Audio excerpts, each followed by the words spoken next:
Welcome. Welcome to another Monday. Another stream, of course, as always. Today I'm a little bit later, just because there were some unforeseen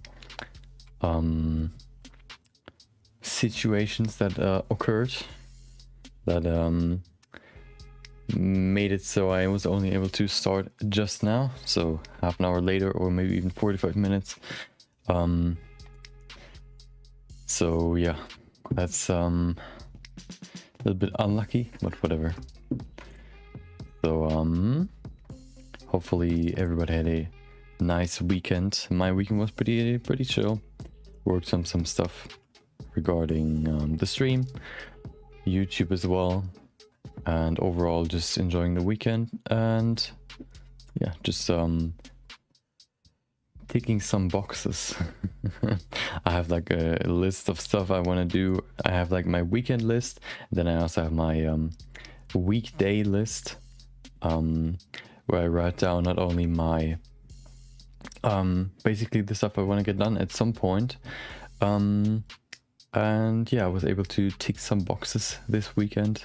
Not all of them, which I would have wished for, but yeah, it wasn't too bad. So yeah, I mean, we have a little bit less time, so I would say we want to head straight into Blender, do the quick sketch, and then we can go back to my long-term project, which we're going to work on for probably a few, like for a little bit longer, maybe this week, maybe even next week, just because I want to get like a good head start, and then estimate how far we got in this week, and then maybe we'll switch it up next week, depending on how far we got. Maybe we can get to I don't know if we can get to texturing this week, but yeah, we'll see. So I'm ready. Hopefully you are as well. Let me pull up Blender. It's already open for you. And hold on, everything's ready. My countdown is ready. I want to open my good old folder, so I'm ready to import, because that could take a while if I'm not ready, because I have to look up my model. Okay, there you go. Okay, I'm ready. Hopefully you are as well. And yeah, I have some new music, just a little bit. Like I was looking for some music for my videos, so I grabbed a few more, and yeah, maybe you will hear them throughout the stream. I think I heard one already, so maybe we'll hear a couple more. Yeah, I'm ready. My countdown is ready. Folder's ready. Blender's ready. I think everything's ready. So let's start. 30 seconds. 30 minutes. Quick sketch starts in 3. Oh, hold on. Before I do that though, start recording. I forgot that last few times.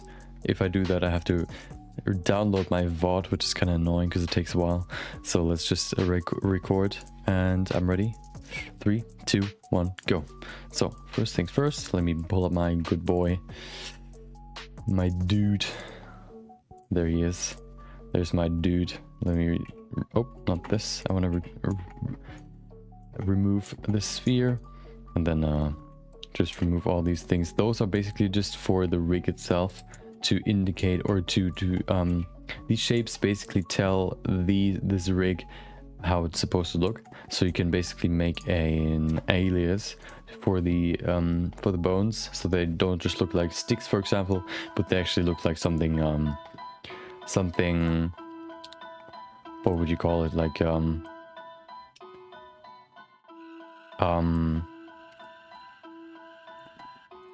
something like, for example, these rings. These rings were basically without these masks, or like, yeah, masks basically would just look like sticks, and then putting that on will make it look a little bit more intuitive what you're actually doing with that bone. So let's rotate this boy. Oh, he's supposed to, oh, actually no, I want to rotate him by 90 degrees. Oh, not like this, on the z-axis. There you go. I want to make him kneel. I need a plane just for reference. how his knees and all that should be, so he's actually touching the ground. I need my second view. There it is. Camera view. Let me position the camera already. I want to have it pretty close to the ground, not too far down. This one can be a little bit higher. There you go. Can be also a little bit closer. There's not going to be much in the scene, so it can pretty much fill out the whole thing. That looks pretty good. Maybe even lower, more like this. That's probably better. Let me pull it up. Perfect. Okay. So first of all, this I can stay at 85. I'm gonna use this dude first. What I'm gonna do is make him kneel, of course, so he has to go down. Maybe even rotate forward a little bit. His knees are all messed up. I don't think he has to be that far down. Then we have to pull it up, then pull the legs back so it's actually kneeling. That's better. I'm gonna rotate them back as well. That's better. See, now it's actually kneeling. Then we can position these knee indicators so we can see where his knees are facing to. And there you go. Now we can basically just pull the whole thing down. I think that's the easiest way to do it. There you go, he's kneeling. We can then pull his butt a little bit further back, making sure that his knees are on the ground. There you go. And now we can then position the rest of his body basically. What I want to do is basically make him I want to rotate him a little bit further back. That's perfect. Then I want to rotate his back, or his hip back as well. He will have a rounded back basically. I want to make this move forwards like this. I think he has to be rounded even further back, more like this. Oh, I want to use this. That's more for the overall back. This yellow bone. The other one is more for parts of the back. There you go. Now I want to pull this down. I need these ones to be down as well. He's basically just in this scouring position, I think you could call it. His hands down. There you go. We have 26 minutes left. Should be pretty good. It's not going to be a very complex scene, so we should be good.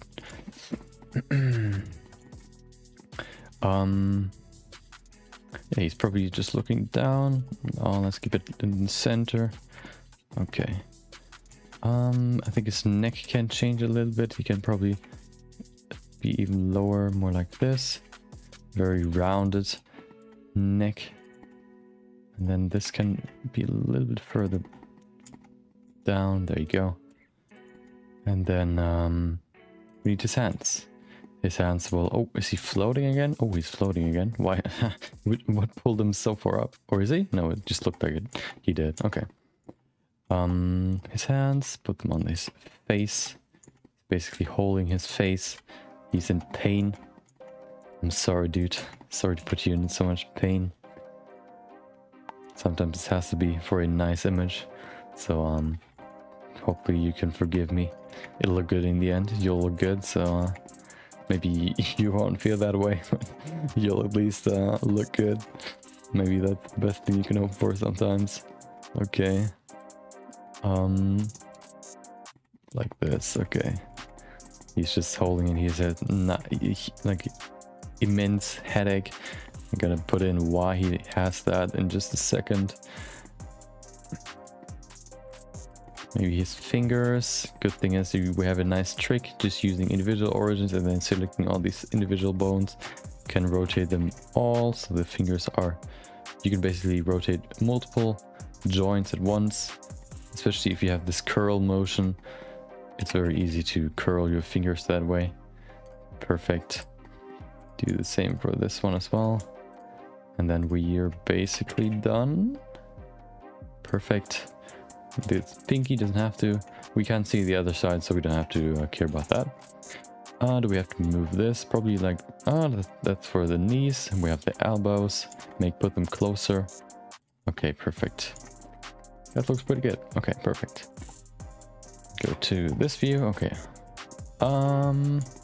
Should be rotated even more. No, I think that's pretty good. Okay. We need to go back to layout view or object view, and then I'm gonna bring in what we actually what he's suffering from. Let's save this real quick just so we're not losing anything. I don't want to lose anything in these. We have only 30 minutes, so this is the quick sketch day 57. Perfect. Almost 60. I remember the days when we were at 50. Wasn't that long ago, but it's still pretty funny to think about. Every 10.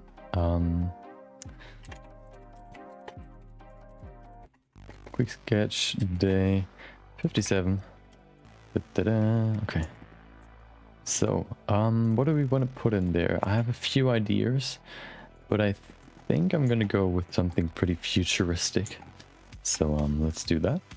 We'll use a curve. Pretty easy. We use a path curve. That's the easiest one to position. And then we basically just use... should we use... Let's see if that actually works. So let's see. We go in here into the geometry so we can put in some depth. So it's actually like a tube. That's perfect. Now we position it.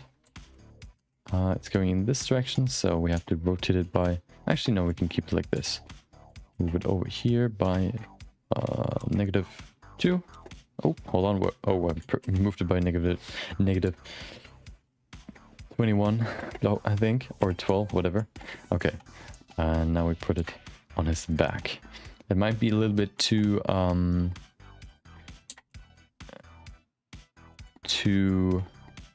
big right now, but we can change that. Okay. We also want to move him a little bit more to the side, so he's more on the right side of the image, more like this. Or actually, it can be closer to him, so we'll just go closer. Okay. What I also want to do is I want to have less ground, so I want to put the camera closer to the ground actually, so we can see the ground is actually pretty flat. You can see it takes less space now from the actual image. And now we can position this. We basically just need 3 vertices or segments so we can pull the other one. So we can see we can make this nice curve right there, just to make this big cable. That's basically what I'm looking for. Okay. What we can also do is we can subdivide this. Subdivide, there you go. We can see we get another one. We can then do the same again and make this one, put this one even closer. We can then say make it smaller, this one bigger, and then we can subdivide this again and pull it basically closer to the... Oh, it moved a little bit. Let's fix that. Okay, that's better. We can make this nice ending so the thickness is abruptly going away, or like getting smaller. There you go. And then we can position this again. It's a little bit what would you call it, like very straight now. I don't know if that's like that's probably just a deficit of using it like this, but whatever, should work either way. Yeah, and then we do the same few more times. We should have probably like made a what would you call it, like a template that we can then just duplicate and move in different ways and directions. But yeah, we can probably just duplicate this a few more times, then make a few more variations just to fill up the space a little bit more. That's then the image. We can probably then also play around with the lighting a little bit, because right now, of course, there's no lighting just yet. We can do that when we are done with the layout itself. 2, yeah, should be good. We then duplicate this, maybe remove a few parts. How about this, this, and this? Oh, this one as well. Vertices removed. This one can be gone as well. And there you go. Now we have only 3, the 3 we had in the beginning. And we can position them again. We should probably make this a little bit smaller to put some variation, so we can Alt-S to make it smaller. There you go. And rotating this, putting it on his back. or on his spine, whatever you want to put it on. I put it on his spine, this one, and then maybe put on some more weight for this one. Maybe this one can even be a little bit more straight up. There you go. That's pretty good. What about putting this a little bit? Yeah, that looks pretty good. We can then duplicate this as well, just to put in a few more.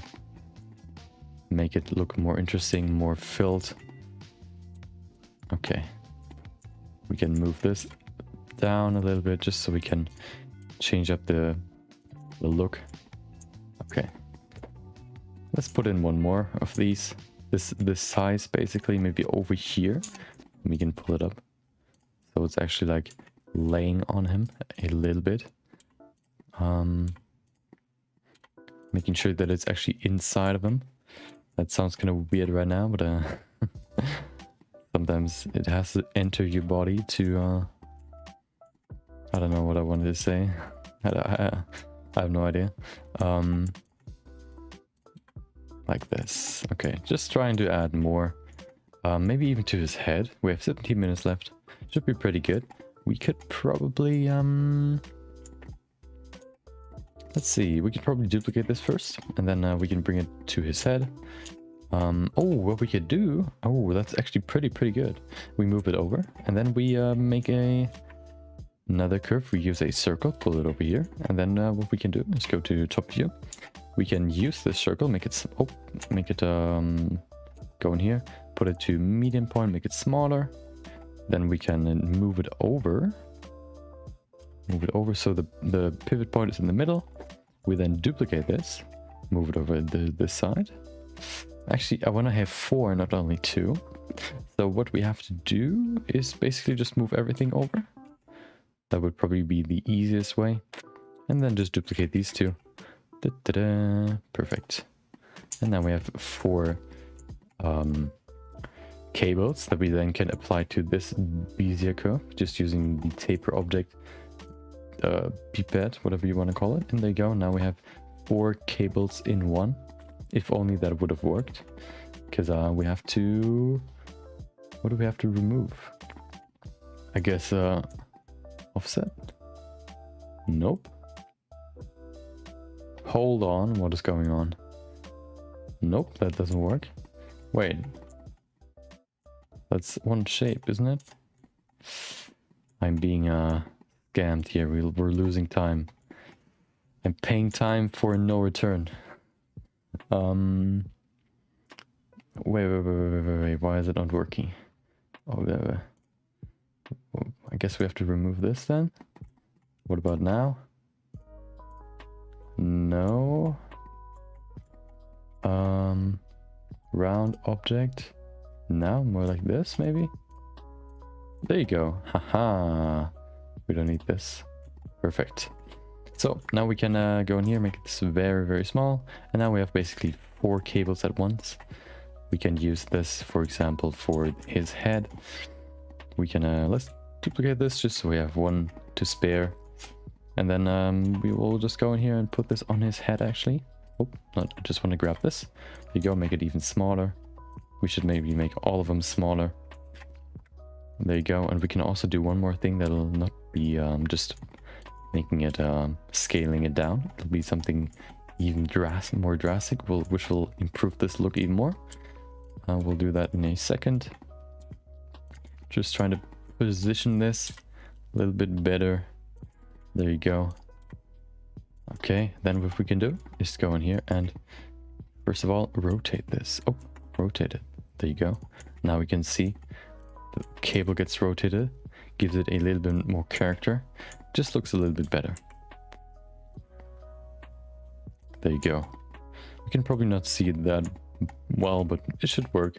We can do then use this these multiple cables as well somewhere else, just to put in some more variation and fill up the space some more. There you go. Maybe we could pull it to the side so it's not actually like intersecting with anything. Makes it look better and not like more believable. We could probably make this bigger as well because this is in his back, so there's more room to fill. Let's fill this room actually. There you go. Okay, maybe one more. Where should we put this? Maybe down here. We could probably change the shape as well, just to change it up. Maybe up here, like this. Pull this down. Maybe even lower, more like this. And there you go. That looks pretty good. So, we could probably do a few more. We have 30 minutes left. I think the thing I want to focus on right now, though, is the lighting. So let's move this to the side so we're not actually seeing it. Let's save it one more time. And then we can focus on the lighting. Lighting will be pretty simple. We'll just use a plane. Oh, I actually have a pretty cool idea, but I don't know if we can actually do it in the amount of time we have. 12 minutes, we'll see. Move it back, then move it up by 1, so it's the pivot point is right at the bottom. And then we're going to fill the space. There you go. And then we go in here and make a nice shader. We go to new, and then make a new. We go to material preview, so we can see what we're doing. So, first thing first, of course, I want to make an emissive shader. That's going to be the bare bones shader, basically, that I want to use. Put this to render view so we can see what's happening. We can see there's some light in the scene, which is this one. Now there's no light in the scene. I want to have him basically just be a silhouette. Of course, you can still see some light wrapping around his body, but oh well. One thing we can do to minimize that is go to the world and remove this lighting from the world, so we can actually see no lighting coming from outside of the world. You can see now it's a little bit darker, improves the silhouette a little bit more, which is exactly what I wanted. So let's save that real quick. So maybe we could increase the strength. Go to object, put this to 5 maybe, so it's a little bit brighter. One thing I want to do is I want to put something on the ground, actually, so it's a little bit more interesting. It's just flat right now, which is kind of boring. So let's go to my textures, and then I'm going to grab maybe some sort of tiles. Let's see, what do I have here? Do I have some nice... Let's see, tiles even. What does that look like? Oh, that looks kind of boring. Looks more like outside tiles. Tiles uneven. Could work. Let's see. Where's my bump map? I don't need color because we're not gonna focus on color. Roughness, yeah, roughness we definitely need. What we need first though is an actual material. There you go. And we need our good old roughness texture we can put in. Color into the roughness. There you go. Oh, okay, perfect. You can see instant changes.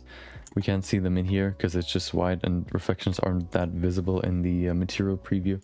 We then also have a bump map, or rather a normal map, which we can convert to a bump map just using a color amp, putting the color into the factor, and then using a vector, oh, not displacement, but actually bump map, and putting the color into the height, normal into normal. And there you go, we have some changes in, like basically there's some bumps. Of course, we can see it's way too big, so we just use a texture and mapping node to change the size. And then we go to the scale and pull it down. It should be pretty small, actually. Yeah. Maybe even we make it like super small. Let's see what this looks like. Maybe more like this. That doesn't look too bad, in my opinion at least. Maybe it's a little bit too flat. What we can do to change that is we can go to subdivision surface, put that on, maybe to adapt the subdivision, of course. And then we go to the settings, change a few settings, or basically just one. We put this bump only to displacement and bump. There's no displacement map right now, which we're going to put in now. We basically just go into here. Actually, I think I'm just going to use the bump map also for a displacement. I think that's going to be a better bump map because these are supposed to be uneven tiles. I think using the bump map is going to give us a better look. So we have to then we probably just grab this color and put this into the height. There you go. Oh, hello. I mean, that's an interesting look. I guess we have to put the scale down, maybe to 0.1. Okay. I guess we should probably rather use a displacement map. There's probably a reason why there's actually a displacement map and not only a bump map. That's definitely looking better. What we have to change though is the vector. Put that in there. There you go. Of course, it's not going to be as detailed as it'll be in the render. We have 8 minutes left. We have to position the plane on his, like, more like this. Perfect. What I also want to change though is the range basically for these tiles. They look pretty, we can see there are some pretty drastic changes. I want to change that, so I'm going to use a color ramp, put that in there. Oh, perfect. And then we put the blacks higher, so it's more even. Oh, hello. I can't really see any changes. Oh, of course I have to put it in there. Okay, you can see it's getting pretty even. Just want a very small changes. This one has to be smaller as well, or like more grayish, and then we bring it back to this shader, and there you go. Now they're pretty even, which looks pretty good. Okay, so we have that. We also have that. We could probably make this like glossy, I guess. We have 7 minutes left. Let's see if we can make it a little bit glossier. What about putting this? Oh, actually we have to make this white a little bit blacker. So that's a little bit glossier, not too glossy. Okay, perfect. So we have a pretty good background. We have a good focus object. There's, let's see, there's something I want to change though. It looks kind of boring. I think I want to put something in here. Let's see if we can make us like a quick TV screen. Just use a plane, move it over here. And then what we're going to do is apply a subdivision. What we're going to do though is we're going to invert this. Remove the face in the middle. Perfect. We're just going to go to the outside. Crease them, which does nothing, of course. Why? Why would it? I don't really know why. Wait, what? Can you please tell me why you're not, like, working? Hello? I mean, okay.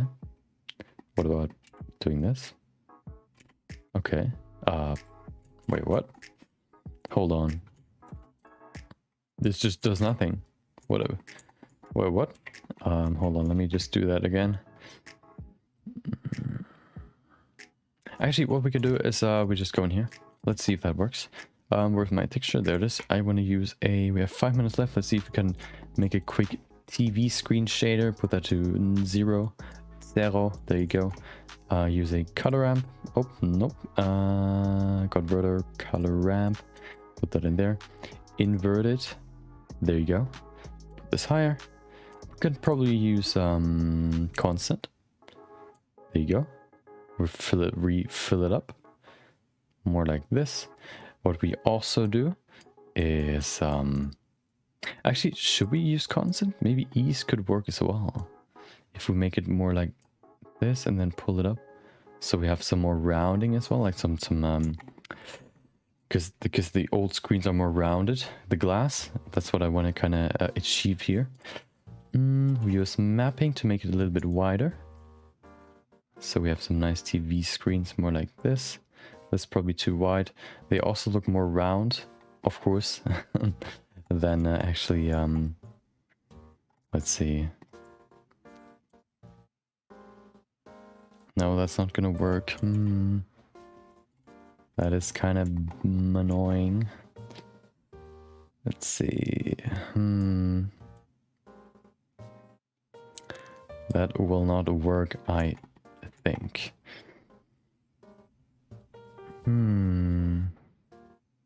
We should, let's see, we could probably put this, like, first of all, what we need is a, no, we use 2 shaders with a mix shader. What we use is a, Probably just a principled BSDF, putting that on there, putting that in the second shader socket, putting the color into the factor. And now we have something very different. What if we change these two? That's looking better. Okay, then we put the specularity to 0, roughness to full, and that should work pretty well. Put this to black as well, and there you go. Now we have some nice TV screens, like semi-TV screens. What I want to put in there, actually, we could probably make this bigger. So if we make this very, very big, it's going to be like a very digital screen. Make this higher so we can actually see the divisions between these dots. That looks better. We can't really see them. Now we can see them. So that should work pretty well. Okay. What I want to then use is, of course, an image for the emission. Let's see, what do we have here? Where are my resources? What do we have here? Let's see. Do we have anything interesting? I could probably use like one of my images, I guess. What do we have here? We have 2 minutes left. Oh. Let's see. Any quick sketches that look interesting? Let's see. No, that's not really working. I was looking for something more grotesque or like a... Oh, that could work. Let's pull that up. There you go. Put that into the color. There you go. We could probably change it up a little bit. Looks kind of weird right now. Make it bigger. And so it's only his face, basically. Okay. That looks pretty good. We also, of course, we want to keep it black and white, so we'd use a color ramp to make it black and white. Perfect. We can probably crank up the blacks and whites to make it a little bit more dramatic. There you go. The blacks already look pretty crazy. We could probably pull this up. Oh, we can... What about switching it? Oh, okay, well, that's not really what I was looking for. What about making it wider? Okay. We could probably pull it down a little bit. You can see the frame is pretty far down if you just look at the image. So we can pull it closer to the bottom. More like this. Okay, that looks kind of like a skull. That's actually exactly what I wanted. Okay, perfect. Maybe we could pull this. No, it looks pretty good so far. Okay. What about putting this a little bit darker? Not too dark though. I mean, not too dark basically. Yeah, that looks pretty good. Okay. What I want to bring in as well, just to quickly finish this. Oh no, not everything. Nope, just this cube. There you go. Textures, wire. Make a new shader. Where is it? Remove this. Shader, principled volume, put that in there. Put this to white, and then density to 0.1. Put that to volume. There you go. Just to put in some volume lighting, basically. Looks kind of scuffed. Not all of them can look perfect. We could probably could we pull it more over to the side? I guess we could try that. Just finishing the look. I guess that could look better. Yeah, that's better, I think, in this way. Okay, let's save it. Then we can do the post-processing. Wait, is this shader at 5? What about putting this to 1? No, I think I'm gonna leave it at 2, maybe even. We'll leave it at 2. So his silhouette is pretty dark. Okay.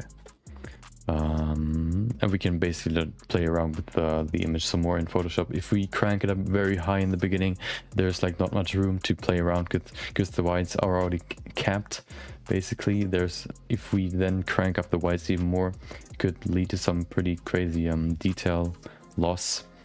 So that's what I'm not trying to do. Yeah, let's put that to 50%. We have 32 sampling. Save that and render.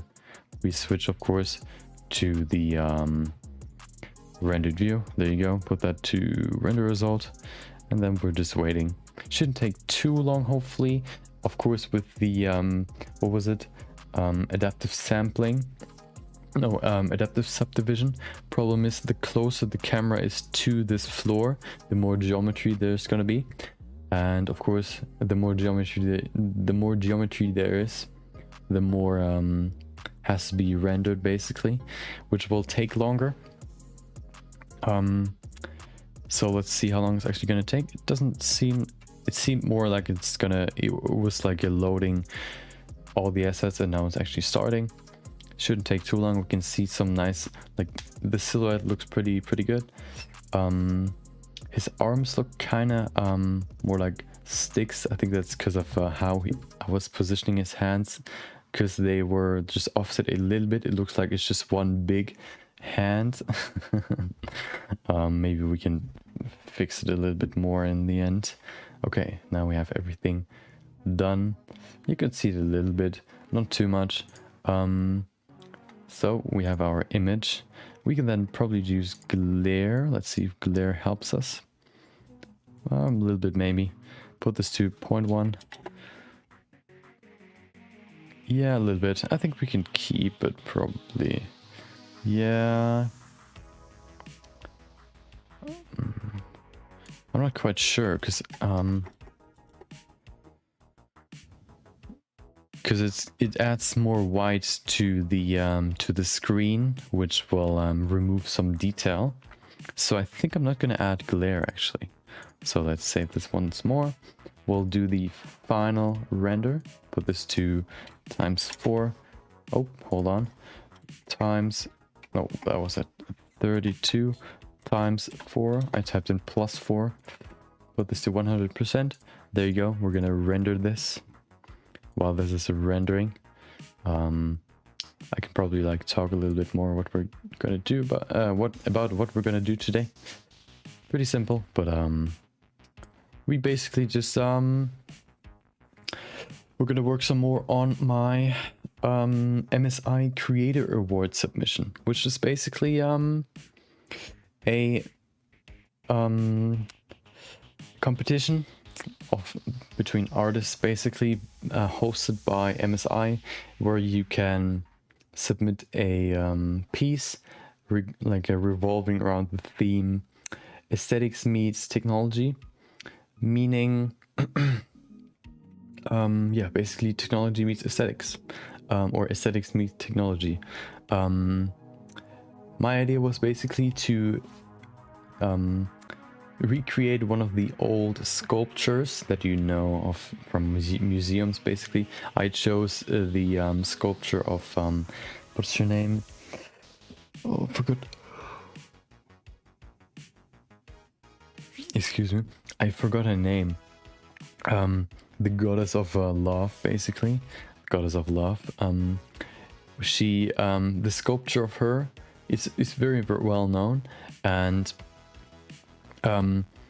she has no arms anymore. So the arms fell off at some point. That's you can see that in some sculptures, that some either like body parts are missing, or just it's chipped off a little bit, just because it's so old. And so what I want to do is basically I want to recreate the sculpt, and then I want to add, I want to give her basically her arms back by adding like technological prosthesis, basically mechanical arms, so you can how you see them basically, or similarly in or what's it called, Cyberpunk. I wanna grab my inspiration from Cyberpunk, from the, what is it, the fashion, like high fashion, like basically high fashion so basically all of them that look more like celebrities, that care more about good looks, more about aesthetics than rather functionality. So they have like some of them are like full characters, or like full robots, full chromed out, and some of them are more looking more for changing just individual arms that are then like very smooth. You can't really see that many like cables and all that because it's more tucked into the surface or under the surface, so it looks more aesthetically pleasing, more like smooth. And that's basically what I want to do. I want to add back the arms. So basically the theme is going to be like old art looks beautiful. Oh, hold on. We're looking at 26 minutes of rendering time. That's definitely way too long. Maybe we can reduce it using a few fixes here and there. How about putting the render time down to something more like 464, and then we can also go to the modifiers and putting this dicing scale maybe to something. What is it? One viewport is at 8, so we could probably put it to... and the viewport looked already pretty good, so we'll put it to... let's put it to 6. How about that? Okay. Let's save that and render again. Let's see how long it's going to take now. And yeah, I want to basically... my theme for the image is... old art looks aesthetic and looks good already, but what if we add technology and we make it even better? We basically add arms, of course, as I said before, technological arms basically, and also like just a few improvements on the body or the sculpt itself, just to not only like put in to not only have this technological aspect in the arms, but also over the whole body basically. That's what we're gonna do. That's gonna be the idea overall. And today we're gonna work more on the foundation, meaning in the first stream on Wednesday, we created the base mesh basically, just putting in like creating a stick figure basically, that gave us a good idea on how it's gonna look in the end. The pose overall, we can change the pose very easily if we just like put the character in very basic shapes first, and then we add more detail the further we go.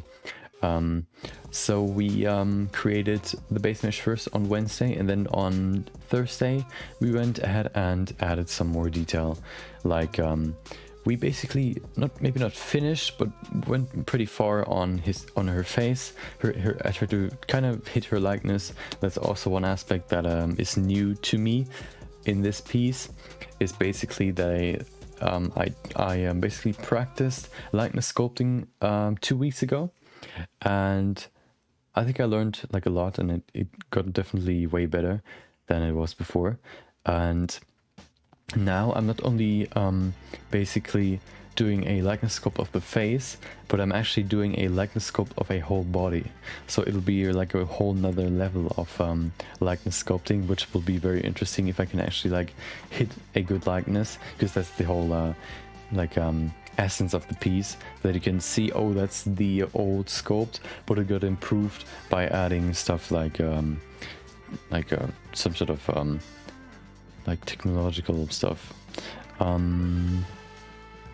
Okay, save the image. Then we can switch to Photoshop. 57.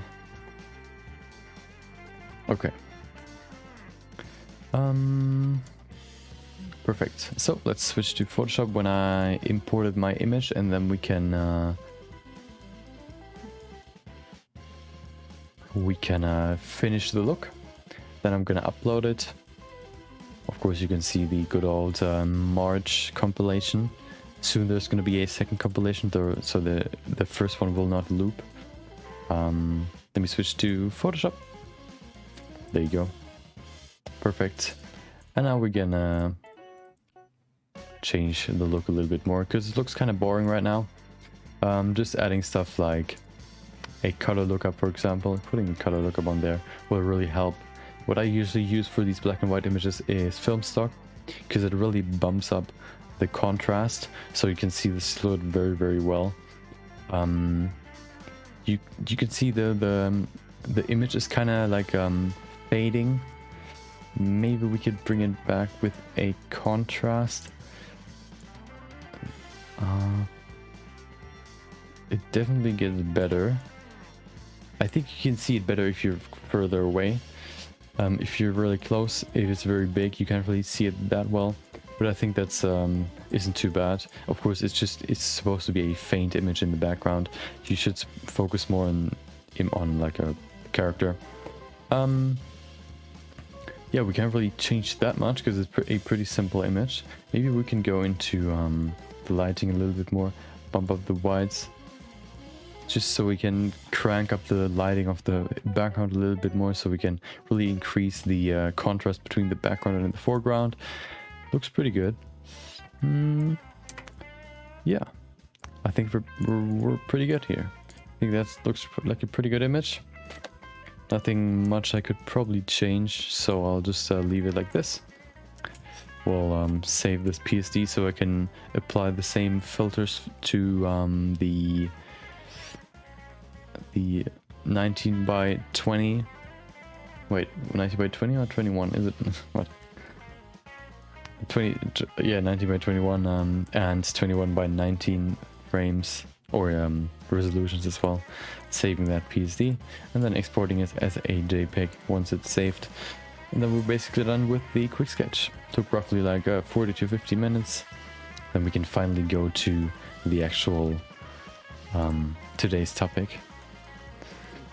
My plan for today is to basically finish the rough like anatomy of the character.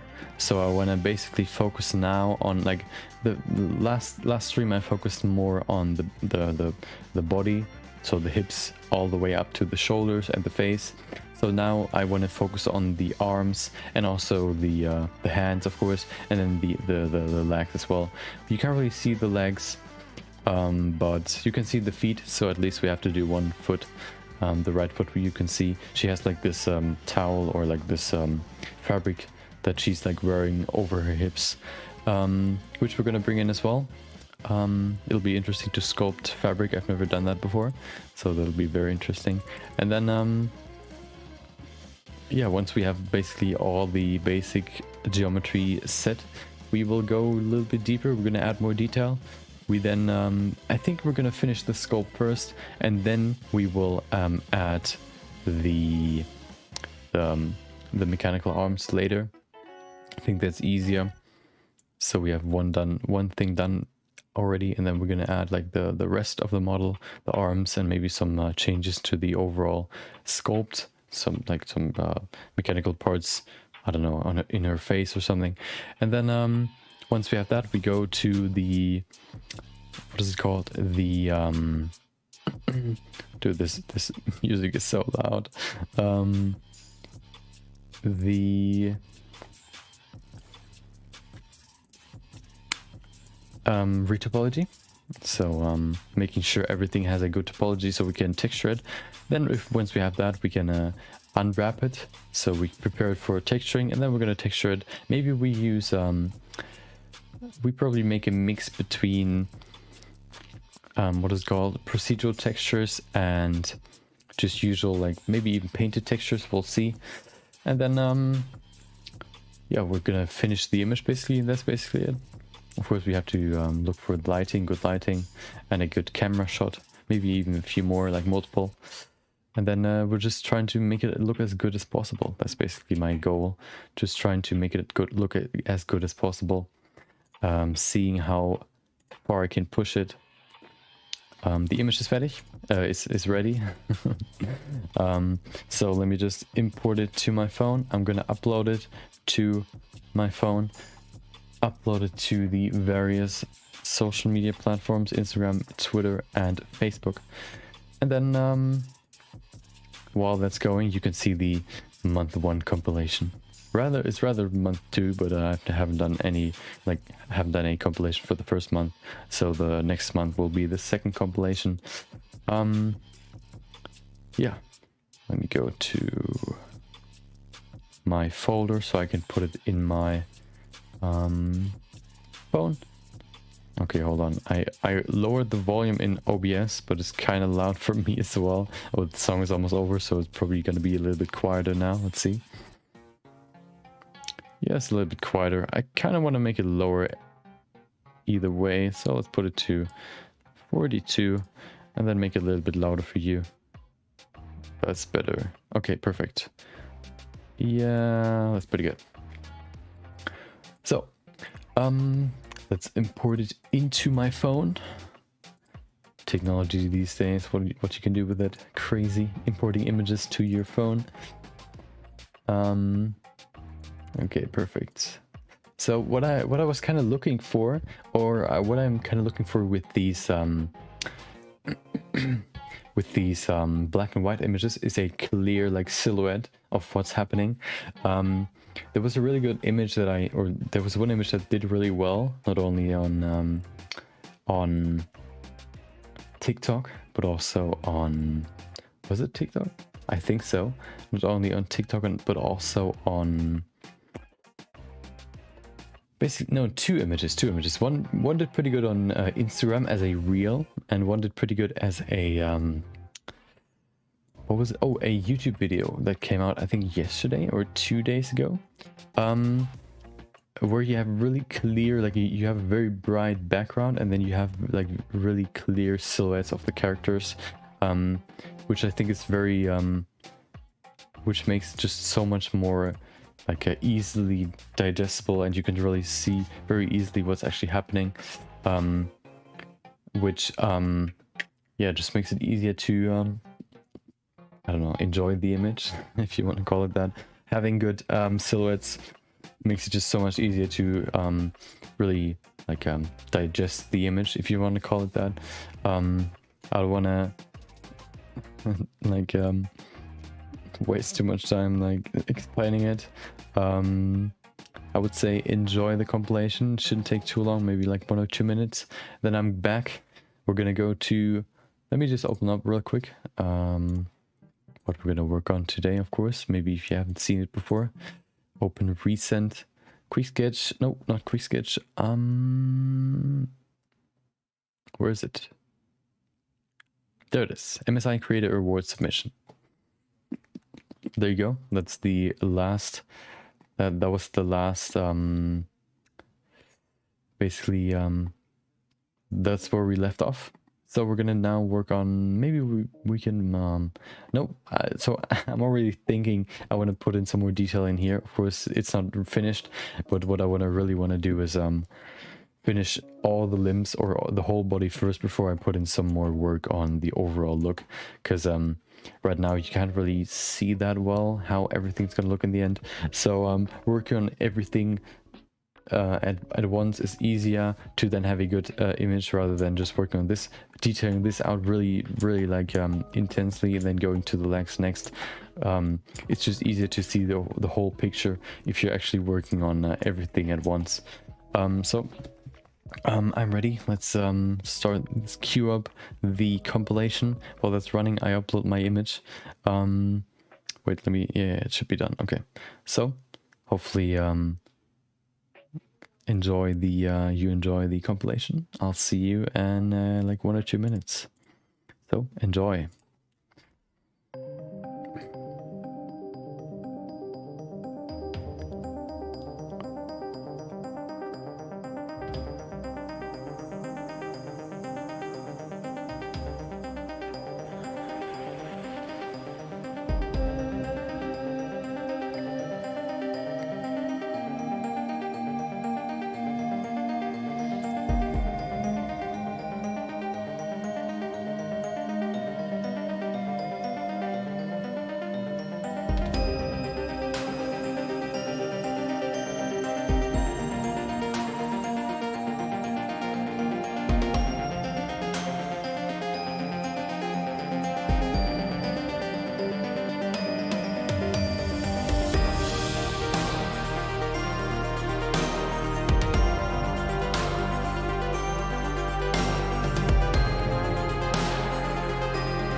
Dum, dum, dum. And I'm done.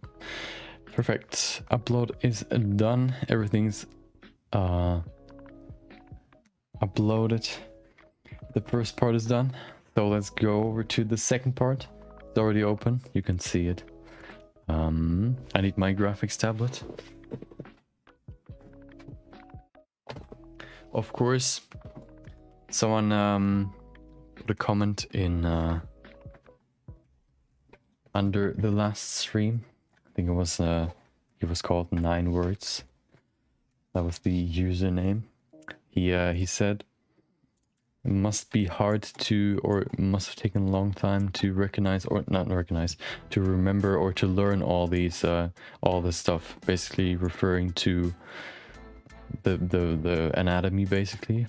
Then I replied with that I mean, yeah, I've been doing like sculpting or the human body, sculpting the human body for roughly like probably like 1 year, maybe like a little bit more. And yeah, basically that's how long I've been doing it so far. And of course I'm not the best. I'm still kind of uncomfortable with a few things. So that's what definitely helps, and what you should always use if you do art is reference. You should always work with reference. Of course, sometimes you can do stuff by heart, basically, but problem with that is if you're not really like, if you're not 100% sure what you're doing. For example, what I do is for my head, if I sculpt head, I just grab a sphere and then like pull out a jaw and then push the back of the sphere a little bit higher, so I have a nice skull shape. If you don't like have it down to a T and really know what you do, and you haven't done it like a million times, then using reference is definitely a really good way to not only like improve your overall look of your sculpts, basically for free because you have reference, but it's like it's maybe like required, or like it's basically a staple. Even if you work professionally, you want to make it look as good as possible. So why would you like not manipulate, why would you damage your own like your art by not using references if everybody's basically doing it? And if your goal is putting out the best art that you can do, or the best piece that you can do, so references are definitely not a bad thing. So you should definitely not see reference as something that is like hated or nobody likes you if you're using a reference. It's actually the opposite. It's more like required to actually put out like the best that you can do. Of course, some people maybe don't use it for everything, but they already have like so much experience that they, for example, have the human body, like they know exactly every single bone, and now where to place it in every direction, so they don't necessarily have to use references, but I think even they use it at least to check if they're remembering it right. So what I want to do for this one, no, I think I'm going to leave it in these multiple parts first, and then I'm going to go into more detail once I am once I'm ready, when I combine all these pieces. So I'm going to create the thighs first. So what we need is my references. I need my references, of course. There it is, material references. There's my reference sheet, just so I can see all the reference I've gathered. Okay, perfect. I also have my 3D reference dude, of course. Right now I'm just trying to put in all the muscles, so he's a pretty good reference for that. You can see every angle. Of course, he's a male figure, so the male figure looks a little bit different. But what you also get from buying one of these figurines is you get these nice 2D sheets with all the anatomy and also all the names for the muscles, which is pretty good. So if I need like a specific female anatomy, there isn't like that much changes, but then I can look in here. So references are ready.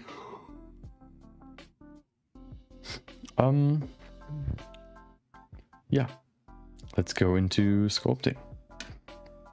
I have my pen ready. Let's go into scope mode for this piece. Let's apply the scale just to be sure, otherwise the sculpting and this the what is it, the cursor looks kind of weird. Scope mode, there you go. Then we can sculpt in some of these, like basically just sculpting in the muscle first. Let me pull up my let me pull up this card right there so I have it always ready. So okay, we make sure we have dynamic topology enabled every time you go into sculpting. In the scope mode you have to enable that. Constant detail 50 looks pretty good. So let's start just putting in the very basic shape. So what I know just out of my head basically is that this part is pretty deep. There's not really a thick muscle right there. The next very more like voluptuous muscle that really defines the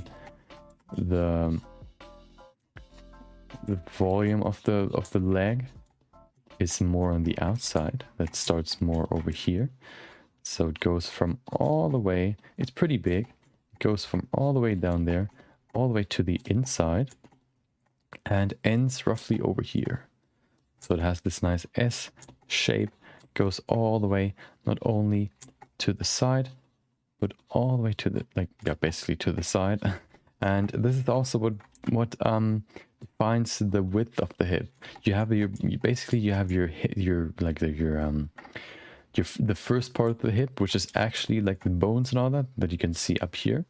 And then you have the legs, and the legs are actually usually wider than the hips themselves.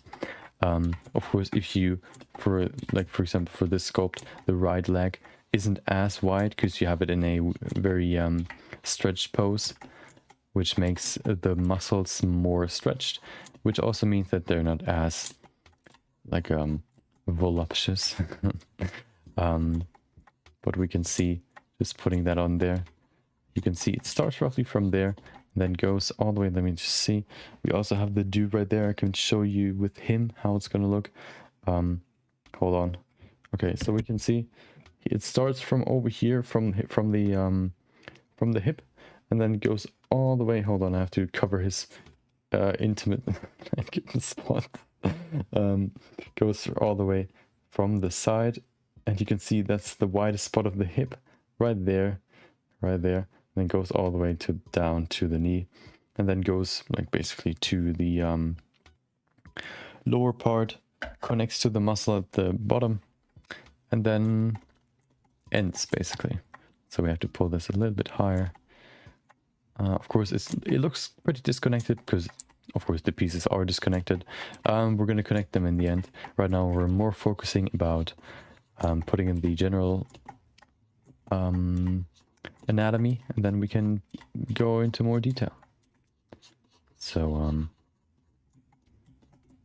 we can see already it has more detail compared to this side. Of course, this will be wider because this is actually not stretched. But we'll care about that later.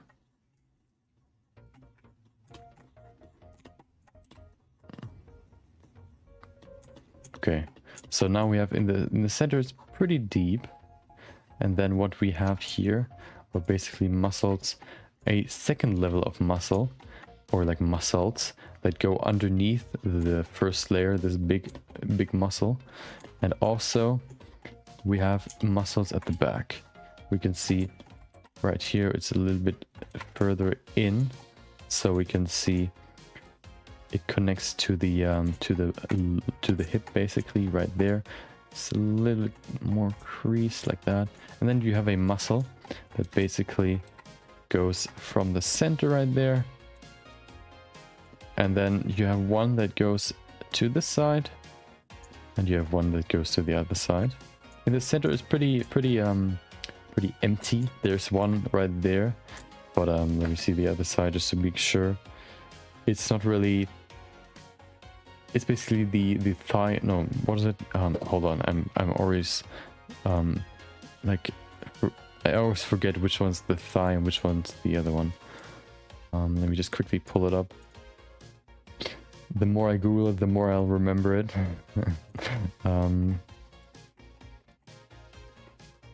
Yeah, the thigh is the upper part of the leg, and then the calf, of course, the calf is the lower part. So the calf basically connects right between these two muscles. That's part of the calf. And the muscles of the thigh, you can see right there. They are pretty thick, but they connect right underneath the buttock muscle. So we have to put them underneath. Okay. You can see they don't really bulge right at the butt, but a little bit lower, which is what I'm doing right now. And then they also get pretty thin in the end, or like this maybe. Of course, this like character or like this person isn't as defined in terms of muscles, so the muscles aren't as big. She isn't as like muscular, so we have to keep that in mind. What you can also see is that this what is it? This inner muscle basically also goes a little bit like to the front, and you can see that's basically the back muscle of the thigh. Probably give this some more volume, not too much, of course. She isn't as muscular as I said just a minute before that. Okay, perfect. So we have the basic shape for the upper half, the thigh. We could probably make it a little bit thinner right here. Okay, there you go. That's the first part. We can smooth it out a little bit. There you go, especially down here. Okay. Probably give it some more volume right there. Let's see. What does it look like from the side? I want to see a side view. I'm not as comfortable with the full body. That's why I'm always looking at reference. The face is more familiar to me. I have more like an idea of how the structure looks like. For the whole body, it's a little bit different. So that's why I'm still looking at reference. Of course, you should, as I said before, you should always look at reference. But at a certain point, you can at least... like you look less and less at reference, just because you're basically pretty comfortable with where everything lies, and I'm still not at that point for the body at least. What I'm doing right now is the connection from the butt basically to the thigh goes pretty deep actually, so that's what I did right there. And that's basically the first thigh. We can now go to object mode, change the second one. Scope mode, there you go. As well, put on dynamic topology 50, perfect. Nothing is skewed, is it? Oh, that's pretty big. I think it's, yeah, I think the cursor looks kind of flat. So you can see the cursor is kind of like an oval. If we go back to object mode and then apply the scale, it should fix itself. Now we can see it's round. That's basically if you ever see a oval shaped sculpt cursor, you should go back to object mode and apply the scale. That should generally fix it. We then have to go back to dynamic topology, enable it. There you go. What we also, okay, it's already disabled, perfect. So this side we can make a little bit thicker.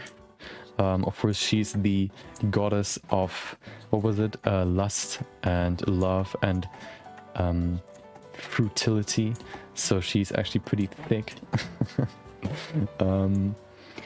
So we can make her a little bit thicker. Of course, back in the day, fruitfulness and like aesthetic for like humans was more in having more fat overall, like looking maybe not fatter. I mean, you could probably say that they just had more body fat. just because that kind of suggested like you have a lot of food, you can buy as much food as you want, and you can basically eat more food than you need, which suggests like you have like too much food. It would basically be like nowadays you would have people that like buy way too expensive cars, or like they buy expensive cars just because they don't just need a car to drive around, they can actually afford a very good looking car, very, very fast car, depending on what you want. And they're not, hold on, okay, we need a more of a bulge right there, has to be further to the front. Okay, that's perfect. They can afford the more expensive cars, which suggests that they have more money. They can pay more for leisure rather than survival. And yeah, that's basically why how it changed. Back in the day, you were trying to get fat. Nowadays, you're trying to get abs, thin, and buy clothing or cars. That's the general stuff that I think people look for when they want to see if someone's actually wealthy or not, or want to show off that they are wealthy. I'm like, for me it's like I don't know, someone I heard like in a podcast, it was the TMG podcast, maybe someone knows that podcast, or them, Tiny Meat Gang. One of the two, Noel, said like Lamborghinis or sports cars are more like, for him are more like toy cars. So that suggesting basically the people that buy these are still like children. They look more like toy cars. They not really look like actual like good looking cars. They look more like basically like a toy, more childish than actually like a very, yeah, how would you explain it, like a very sophisticated or like adult car. It's more like a fun toy. And yeah, I mean, that's probably one of the things that they the people that buy those expensive cars like also think about. Maybe not in a negative sense. I don't want to say he said it in a negative sense, but he definitely like said or suggested that he wouldn't buy one of these cars. It's not like his taste. For them it's like more a taste to have fun with the cars. Yeah. So we basically now have the two thighs done. I want to see that. You can see now if we go to the front, this side adds more like width to the hips. Of course we have our reference right there. It's not too far out. You can see it's pretty close to the hip width, so we don't have to put it too far out. We should probably close the gap a little bit. It's a pretty harsh difference between the two, but of course we do that more when we then actually combine the two limbs or body parts. You can also see how the thigh gap is formed. So for example, if you, let me pull up my good old, can I use a grease pencil in here? No, I can't. Let's go back to object mode. So the thigh gap is basically just the gap between the muscles. So if you look at, let's pull up the annotation pencil. So now you can see you have the crotch right there that goes like up like this. Then you have the hips, of course, that goes like this, and then that's the outer hip muscle, like the thigh muscles. And then of course you have in the center the thigh gap, if somebody has it. The thigh gap is basically low body fat, so you can see the muscles. You can see you have of course the outer muscle that goes more like this, and then all the way down. You have the same on this side. Let me just quickly pull up so I don't paint in something weird. You can see right there, that's the general shape of the outer thigh muscle. And then you have the inner thighs that are more like underneath this layer. And then what you basically have here is the muscles are pretty tucked underneath the butt, basically, or the yeah, basically just tucked underneath. So which means you have your butt at the back, and then they like are crammed in this space right here. So what happens is, of course, this muscle that is like there in the middle, you can see, it comes from this this space, and of course it's wider than it or it can be wider than it is in this small space. So what it basically does, it pushes out, so you have this shape like this, and then it does the same on the other side. You have this volume right here. Hold on, there you go, and it pushes out because the volume is just bigger than the actual like size it could fit in there. And this way you can create this nice, or like this thigh gap. Whether you like it or not is your own opinion. I don't want to shame anyone or like prefer like yeah, prefer or like put someone in like say like someone's better, but that's basically the overall shape of the how a thigh gap is created. How the basically yeah, why the thigh gap is there. So let me this volume has to be a little bit wider, because it's pretty like it looks like it's like caving into itself. We need some more volume right there. The muscle, of course, is more round to the outside, not inside. So I'll try to put some more volume in here, just to ensure that it's actually caving out. There you go. That already looks pretty good.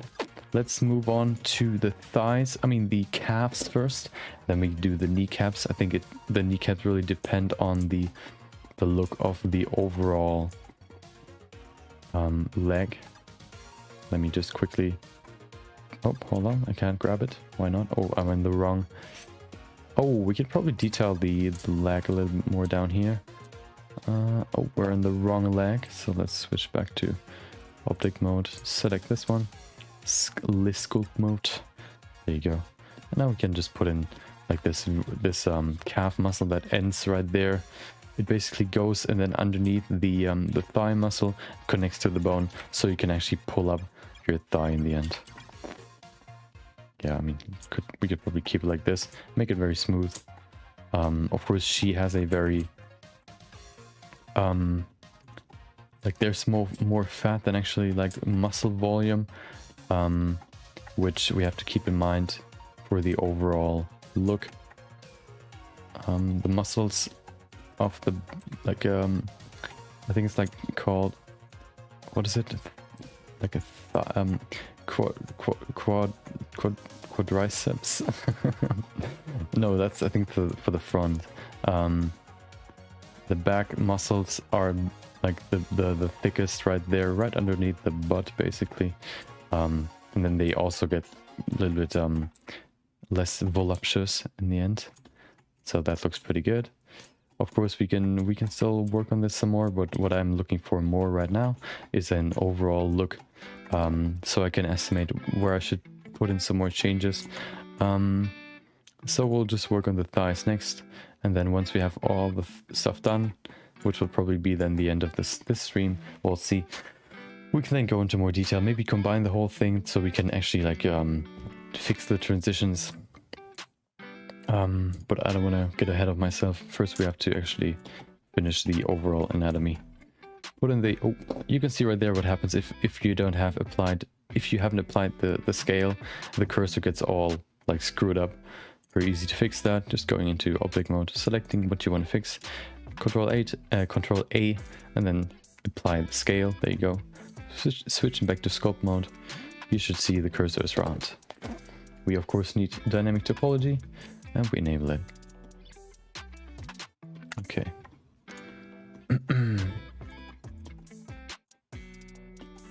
Perfect. So we're basically in the beginning just looking for, as I said in the quick sketch as well, what we basically do is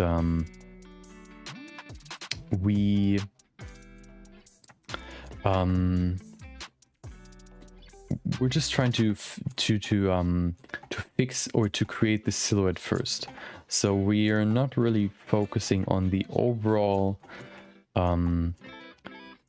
perfect shapes when it comes to all the muscles. We're more looking for the overall look, the overall yeah, I mean, what would you call it, like the overall shapes. So we're not looking for perfect anatomy in the beginning. We're just trying to change these stick figure cylinders to actual like bones with muscles on them, and later we're gonna actually add the muscles as well. That comes a little bit, I mean the fat, that comes a little bit later. The fat will round out and make the skin a little bit smoother. In the beginning, of course, we're more focusing on the muscles. It's basically the same as if I would like sculpt, as if you were sculpting a face. You focus on the bones first, then next up you focus on the muscles, and then in the end you focus more on the fat, basically the fat pads. Fat pads is of course the last layer of the body, or the body basically. So that's what you want to focus on the last, just because it's the last thing that'll add volume. If your muscles look good, like if one of the layers looks bad, all of the layer combined look bad. So you have to do every single layer individually to ensure a very a convincing or good looking, aesthetically pleasing end result. So we're just trying to form the thigh. You can see, very, very simple. Just trying to make it a little bit thinner, accentuating the thigh, the calf muscle right there. Maybe making this a little bit, pulling this out a little bit more. We can see the calf is pretty simple. What we can also see is that the Achilles, the Achilles nerve or muscle goes from here. Hold on, let me just quickly see it. Okay, so it's basically like a tendon that goes from here all the way up, and then it gets probably like it gets pulled from these two muscles that go from here, which creates like the calf itself. The muscle right there, that's the first one. Then you have the second one that's a little bit lower, or longer rather. It goes more like this. So those are the two muscles you have in your calf that I try to put in right now. Of course, we're working with some rotation. We have to keep that in mind. So just trying to see if we can So with this weird angle, of course you can see that the leg rotates a little bit. There's a weird technology, if you want to call that, in the or mechanism in the arm, which is that if you hold out your arm and you rotate your arm, you can see that it looks like the whole, all the bones move in your arm. But what's actually happening is that you have one, your lower arm is basically made out of two muscles, which are basically hold on, like this. And so they look more like this. And when you actually rotate your arm, your hand is basically up here. What's actually happening is your one of the bones stays still and the other one rotates with the hand basically. So it rotates. One of them is just standing still and the other one rotates around. So it ends up like this, and the hand is going from this to this direction. That's basically how the arm works. I'm not quite sure if that's the same, or if that's this if that's this case for the legs as well. I would imagine, because as I remember it, the legs have the same bone structure, but I'm not quite sure actually. I think so though. So we have to make sure that first of all the shape of course looks good. It's quite thin at the back for the Achilles heel, so we have to dig in some more. Of course you have your bones at the bottom as well, but you can see now it takes some more shape. We can probably accentuate it some more, the muscles itself. There you go. So we have the one side, and then we have the other side. This one can probably go in here some more. There you go. Put in some more volume right there. So now we have both sides. Maybe a little bit thick. Of course, we're working on the goddess of thickness, but it doesn't have to be like tree trunks. We can probably make this a little bit smaller in here as well. Just looking for a nice aesthetic. Of course, we can't really see this leg, at least in the end. Probably both legs. We can't really, depending, like, concerning the legs, we can basically only see the one of the feet. But whatever. I wanted to sculpt all of it just so it's actually like I have some more practice in sculpting the whole body. So that's why I want to make the whole, like, basically want to sculpt the whole body. Just to put in some more practice. Of course, you also have muscles in the front, but they aren't as big, so you wouldn't have like a very like bulging front thigh. You have a little bit, but it's for women especially, it's not that wide. For females, let me correct myself. So we don't have to care about it too much. Of course, the thigh muscle goes lower, so we have to make a good transition. So more like this. This is actually part of the thigh muscle that I'm sculpting right now. Okay, do the same on this side. It's basically going under, the calf is going underneath the thigh. So it looks more like this. Okay. So now we have the both leg parts. We're now gonna put in the cap. I mean the kneecap. Or actually, before I do that, I'm gonna do the. No, I'm gonna do the kneecap first. Sculpt mode, of course. Okay, let's see. We need, of course. Oh, before I do that, yep, we have to apply the scale. Oh, apply the scale. Go back to sculpt mode. Dynamic topology. There you go. Perfect. Speaking of more out of stream stuff, I actually, like, I was tweeting about the best moments, like one of the most satisfying like things in life are probably, or for me at least, is when you discover you have an issue that you haven't like realized before that you actually had an issue, but basically you realize you have an issue once you knew that you have a fix for it. So just to like put it like to give you an example what actually happened. So I'm working like from home right now for work. I am doing home office, and I just randomly, I think my my mom asked me how fast my internet is. So I did a quick speed test. I saw, oh my god, I knew roughly how much I was getting for my at-home PC, for my private PC basically, and I was surprised how much like download speed my MacBook was getting, like my work laptop.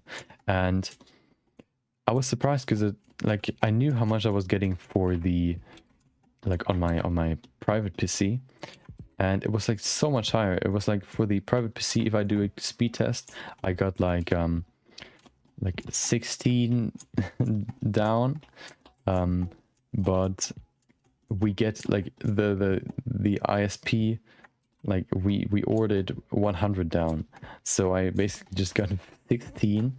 And my like the MacBook got 65 or so. So I was kind of curious because, of course, that's a huge change in internet speed. And the weird thing was, of course, I was using the same LAN cable. So the only thing that was different was the hardware, or like the rig. So I read through a few articles or forum articles or posts, and everybody, they said like, oh, could be your ISP, could be your LAN cable, could be your router, could be everything. But of course that couldn't be the case, because the only thing different between the two setups was the PC itself. So I knew that it was either the hardware or the software. So I looked through a few forum articles until I found the right one, basically the one that helped me out. Where someone was basically describing the same thing, exactly the same cable, exactly the same problem, basically. And someone suggested to him to there's this weird or there's this third-party program that basically checks if all your, or it optimizes, or let's say like it's a tool to check your internet settings on your PC, and it's also if you don't have like the knowledge on actually what you're supposed to look for, you can just basically set it to, I want to have optimal settings, and the program does all the rest by itself. Basically it gives you like a whole list of what it changed, and then it does what it like tells you what it wants to change, and then basically it should be better. So he said, okay, it worked for me. It worked perfectly. Now I have like the speed I wanted to have, and so I tried it, and lo and behold, it actually worked. So I went from 16 MB, like megabit, I think it was, down to 65 megabit down. Up was basically the same. I have a pretty bad upload speed, so that was, of course, there wasn't really that much change, but it went from 16 mbit to to I think it was like 65 basically. When I checked it again, it was more like at 57 or so, so it's fluctuating a little bit, but yeah, I basically just I don't even know, quadrupled my internet speed using the program. I think the program, wait, I still have it. What is it called? Let me just quickly close this window. TCP Optimizer, it's called. It's from I don't really know what the what the company's name is. No, it doesn't. Maybe here? No. Oh yeah, Speed Guide Incorporated. TCP Optimizer. If ever anybody has like doubt that their internet settings in their registry or whatever it changed is like bad, you can look in there. Maybe it'll help you as well. So that's basically what happened to me. I basically got, so that's why I meant with you had a problem that you didn't even know you had, and it solved itself in the same moment you realize it, like you actually had it. And like, it's one of these problems that you don't really realize until you know the fix for it, which are the best problems to have, because then usually a problem like lingers and always annoys you. But with this one, like, it's immediately gone, and it's basically like downloading RAM. It's like, oh, I want to improve my rig basically, and all I have to do is download a software to do that, and this time it actually works, which was kind of funny. And now I have like a 60 mbit down. So the kneecap, of course, looked kind of rough. We're gonna combine these forms in the end and then fix it. But the general shape looks pretty good. For beforehand, it was like a ball, more like a knee, knee protection. Now it actually looks like a knee, roughly looks more like a pancake. We can put in more detail later. So that was one of my one of my stories that happened over, like, from this year, from this week to, like, no, from last week to this week. Was actually pretty fun to or to actually, like, to just get some more internet speed for free. Yeah, that was one of the stories.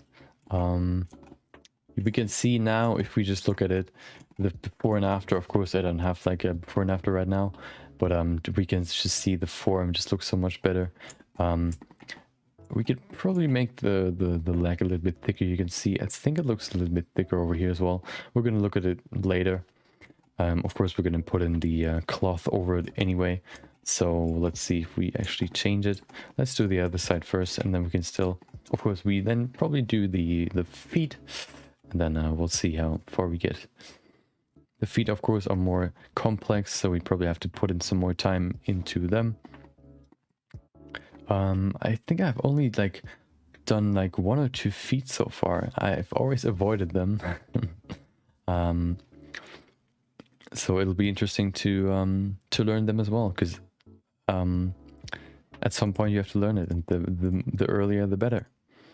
So sculpt mode, dynamic topology, there you go. Yeah, I mean, those are just the best problems to solve, the ones you don't even know you had. And yeah, just, I don't know. It's not really like a difference in terms of, I haven't really tested like downloading like super like big games, for example. For example, took me roughly like 5 hours to download GTA 5.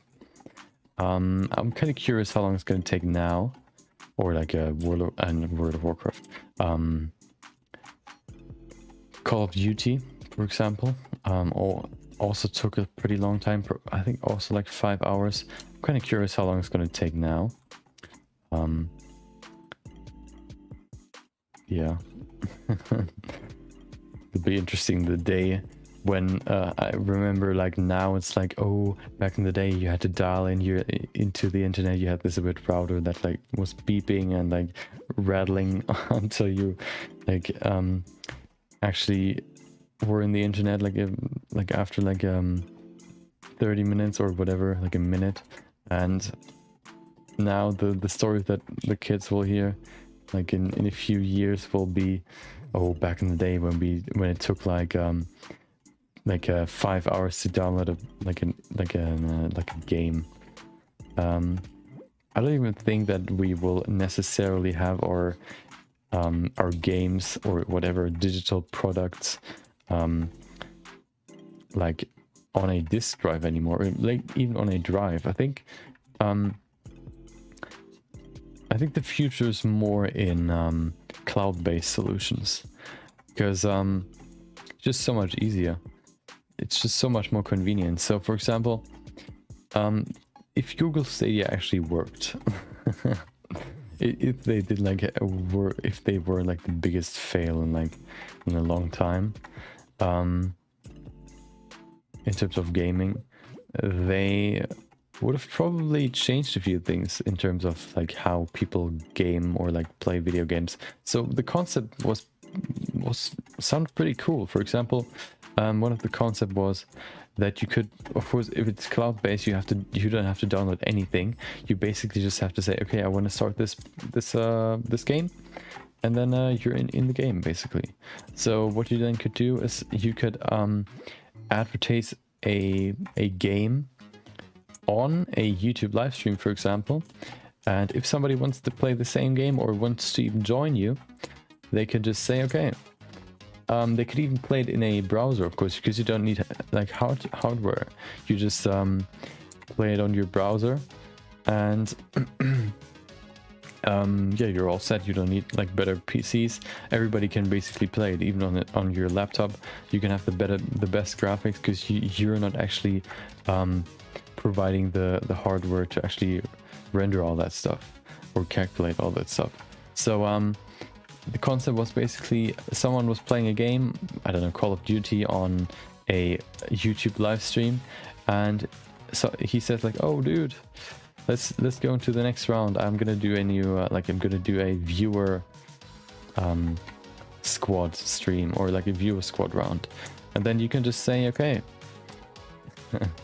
There's gonna be like a small button underneath the game that's gonna be streamed, and you can just say okay, oh, that's the game he's playing, Call of Duty. Okay, let's just hit the play button, and you're instantly in the game, and you can join them. You don't have to download it. You can just watch the stream, and all of a sudden, oh, I want to play the game. Let me just quickly boot it up within like a minute or two and play the game. And not download the whole game in like 5 hours and then play it afterwards. And then you have to make sure your PC is actually good enough. Nope. You just download it, or you just hit play and you play the game.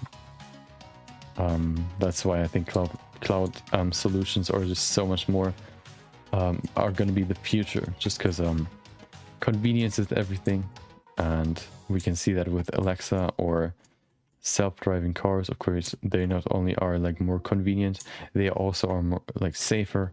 So that's going to be one of the factors why self-driving cars will be like the future, but at least in my opinion. And that's also why you have stuff like Amazon like popping off so well, just because nobody wants to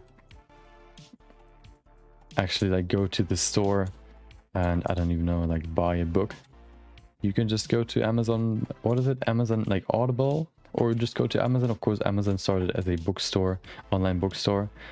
Buy your book there, and then you can expect to like get it in a very short amount of time. Maybe if you nowadays have Prime, you can get it either the same day or the next day. So convenience is everything. And I think at some point, if you make a product that is the most convenient, even if it's bad for like, I don't know, what is it, for the world in terms of climate, for example, most people will like flock to that and like consume that product or consume that service. So it's it would have been a very good product if Google Stadia actually was like thought through, and you had like actual good games, which will probably not be Google Stadia, like the successor, but maybe like the, I don't remember if PlayStation also has some sort of cloud-based plan, but Microsoft definitely has with their Game Pass, which will probably be the first like good cloud-based solution. What is it? It's not Game Pass. Game Pass is just to play any game, or like the games on Game Pass whenever you want, and you just like pay a fee or a subscription. I don't remember what the cloud-based system, or like what is it, system service was. Let me hold on. I'm gonna just quickly see the thighs real quick. Okay. So I'm not quite sure what it was called. I think something with cloud. xCloud? Was it xCloud? I think it was xCloud. So xCloud is their name for that cloud-based solution. And I think that's like the actual, that's going to be the first cloud-based service that'll succeed. They already finished their beta. I think it was like a beta. Heard like I saw a few videos even like a few months ago, so it's probably like in later stages now. I'm not quite sure if I will use it, depending on probably what games they're on, or what games are on there. I might check it out. Of course, it's just a subscription. You don't have to buy like any hardware, so it's pretty easy to just go in and try it. I used Game Pass before for Minecraft Dungeon. You could basically you were able to play Minecraft Dungeon just by paying one euro, which is of course like a super like a steal. So I just bought it for €1 and me and my friends played it.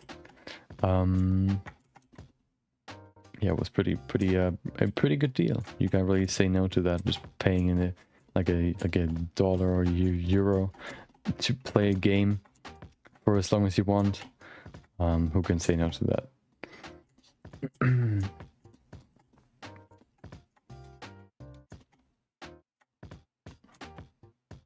So this knee is a little bit more like if you have your knee more like if hold on, that's your thigh right there, and then you have your calf like in a 90-degree angle, for example. The knee will be rounder than if you make it like straight, your leg. So of course, if you have your leg straightened, it's not gonna like stick out too much, but you can see it. It's sticking out a little bit. So we can shape the leg in a very basic shape first. Then we can put in some more detail later. I said it way too much. I say it basically in every sculpt I do. First we do the... That looks pretty good. Maybe a little bit too small actually. First the big shapes, and then of course the details.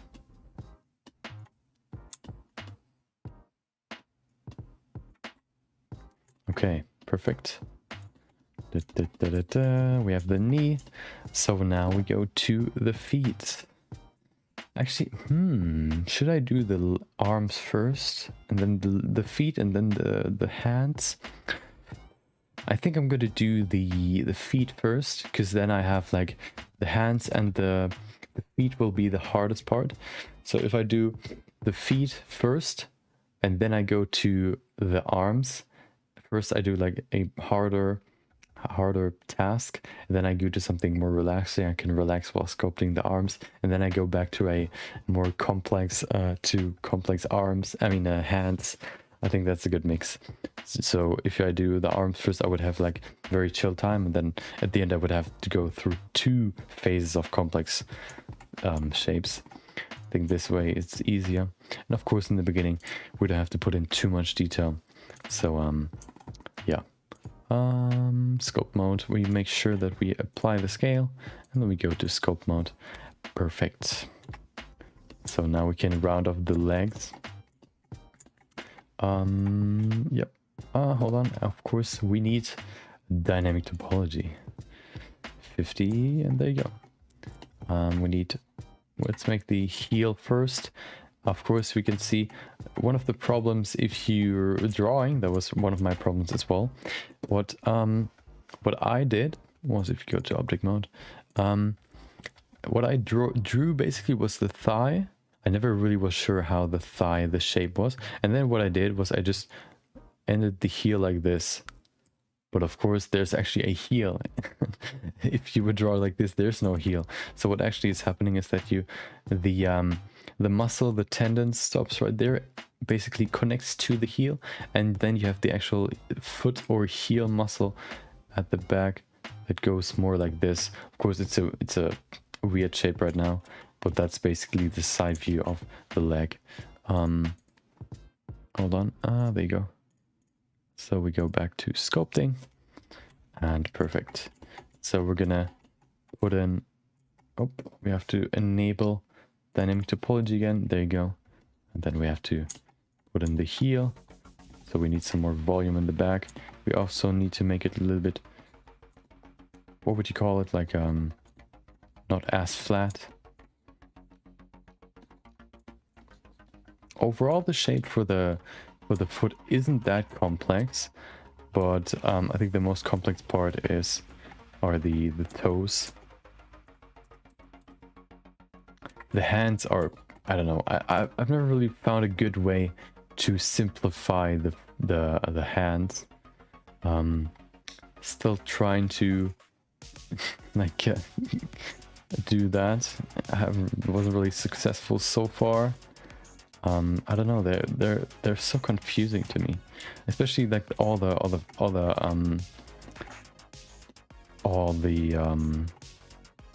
muscles. They're so like intertwined. You can't really see where they're going and how they impact the hand shape. It's so weird. Okay, let me just put my dude to this side so I have a better view. Okay, perfect. So you basically have your heel right there. Let me see. The heels are more, so they're a little bit tilted to the right side. They're more on this side than the other. They're pretty thin as well, more like this. Okay, and then you have some sort of indent right there. We need some more geometry so we can indent it like this. And then you have, oh hello, what is going on right there? Oh, there you go, we fixed it. Okay, so we have some indent right there, and maybe the feet are even too long. We can very easily fix that. The other side is a little bit different. We also have like a small indent right there. Let me just quickly put in some more geometry that we're not getting these weird like rips, or like we're not ripping the topology apart. So now we have something more like this, and then it's going to be wider in the end, so more like this. Perfect. We then have a the heel. I mean, not the heel. The what is the top thing called? Hold on. I don't know. It's not in here. Hold on. I don't even know what it's called in German.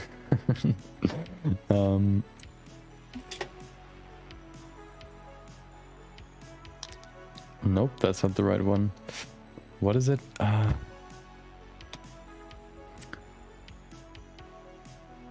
Oh.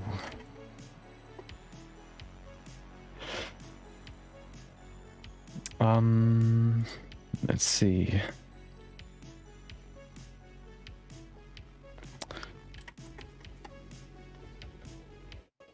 What is it called? Spun? No. Wait, what? Instep. The instep. Okay. The the instep. Basically the top part of the foot. It's dependent, like it's higher on like some people, it's lower on others. So we have a little bit of leeway right here. But overall the shape is pretty simple, or pretty similar.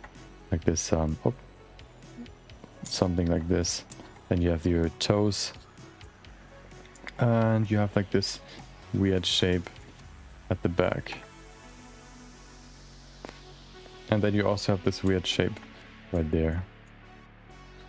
And then this long shape right there.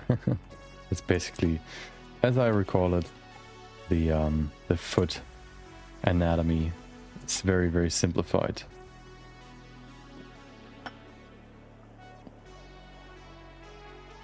Okay, dude, please stand. Okay, perfect.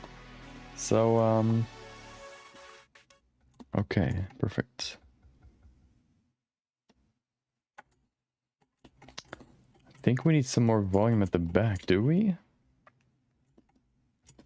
No, let's do the rest first. Okay. Make this smoother. There you go. Okay. Change the shape. Okay, that's better. It looks more like a foot. And I think that the size looks pretty good. So we can focus some more on the overall shapes. I mean, we could probably leave it in there. more like this. Look, that's what the toes look like. You have the big one right there and the smaller ones like this. Okay. You then have your outside like tissue. Let me see. Okay, he of course he has like a stand he's standing on. You can't see his his under, like the feet or the underneath part of his foot. So I'm trying to look at my own. Okay, kind of hard, of course. If only I had like a foot model right here, or I could probably look up some reference online, but I want to right now, so I'll just do it like freestyle for now. If I go more into detail later, I'll probably pull up some more reference just to make sure it's looking right. But yet then again, you can't see it anyway, so yeah, we'll see what we do. At least for this foot, of course. The other one we will probably see, so we probably have to pull up some reference anyway.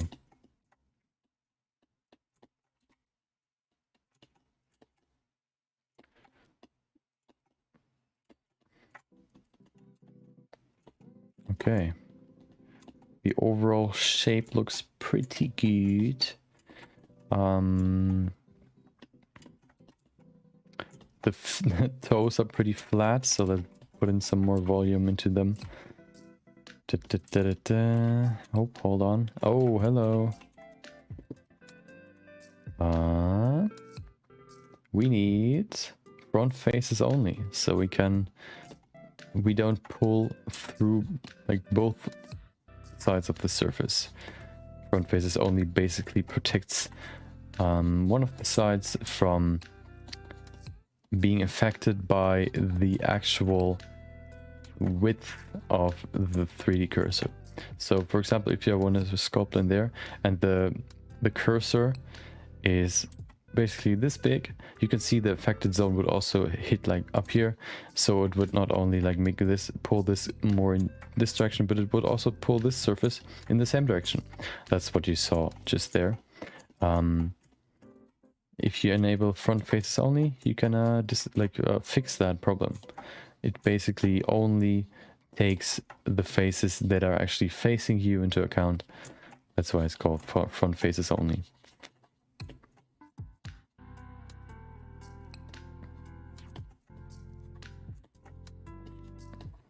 Okay.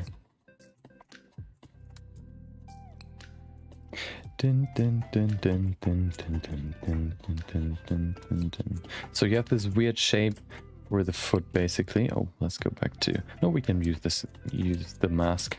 So you have this heel at the back, then if you go to the front, you have this weird like bulge right there. I'm not quite sure if it's like, if you have this bump as well, but it's more like this, and then you go back.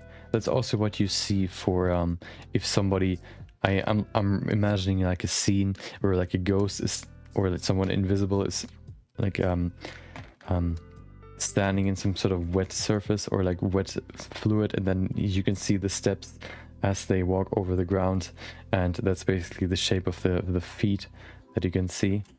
We can see we have one, we're missing one toe, we have to keep that in mind, but that's basically the shape you would see. So you can kind of imagine how the bottom of the foot will look like. That looks pretty good.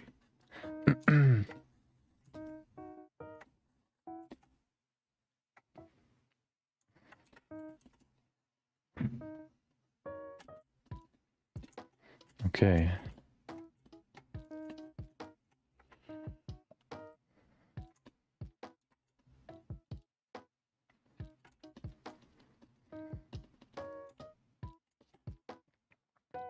So the first foot looks pretty good already in terms of the general shape. Just trying to pull out some more. Maybe we can basically already define the toes.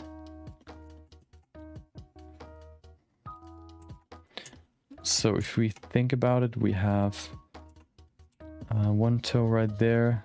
Maybe the geometry is too little for actual smaller toes, so I'm just gonna make them like a whole bunch. I'm not gonna define every single toe. That'll probably be a little bit too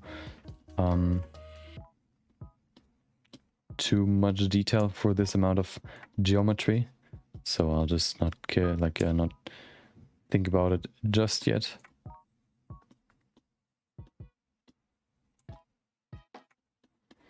That's looking pretty good. We can probably make this a little bit like define the toes from the top as well. There you go. Okay.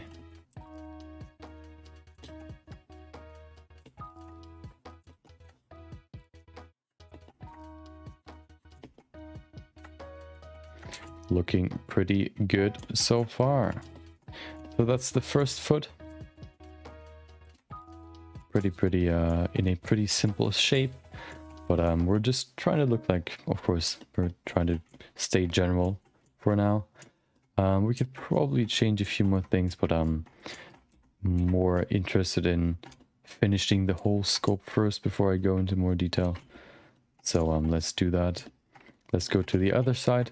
Once we have that, we can go to the arms.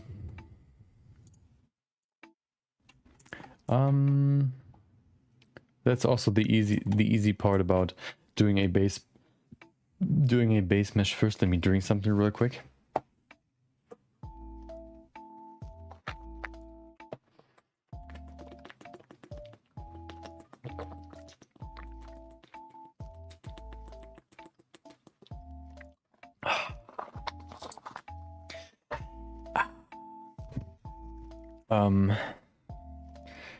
Doing a base mesh first lets you define the very basic shapes first.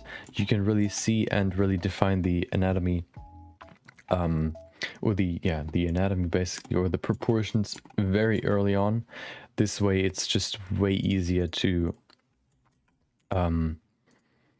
see if it looks right, and then you can if you think it looks good, you can go to the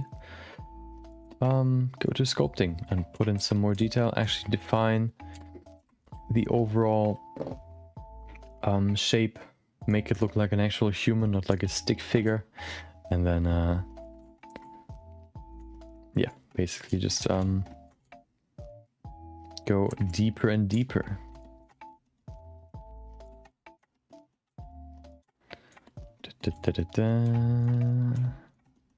Still flat, of course, pretty flat, the foot.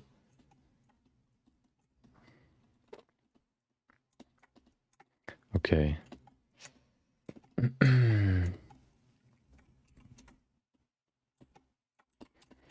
Pull that over there.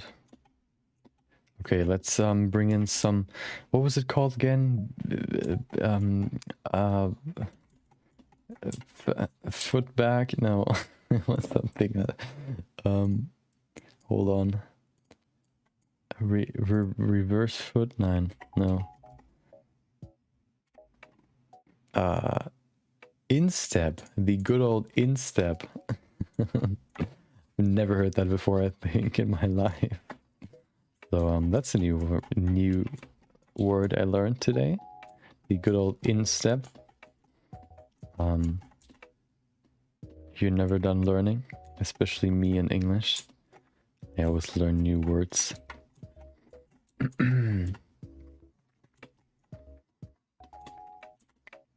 One new thing actually. I have some work actually. The last few weeks were like pretty chill. There wasn't that much to do. All the other co-workers had their projects, or like the not customers, like the yeah, basically the custom made that they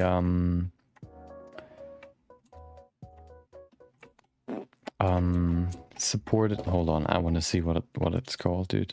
I'm just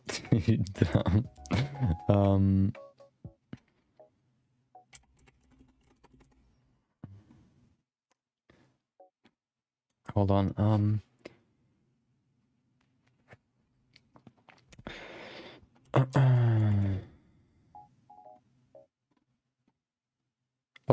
client, of course.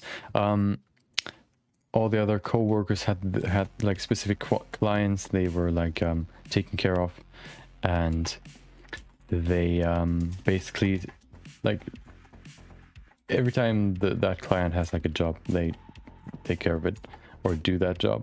So I don't really have that because I came in pretty late. I did an internship in there, or did an internship at that job, and then I never really got the chance to take up any clients. So that's why I was pretty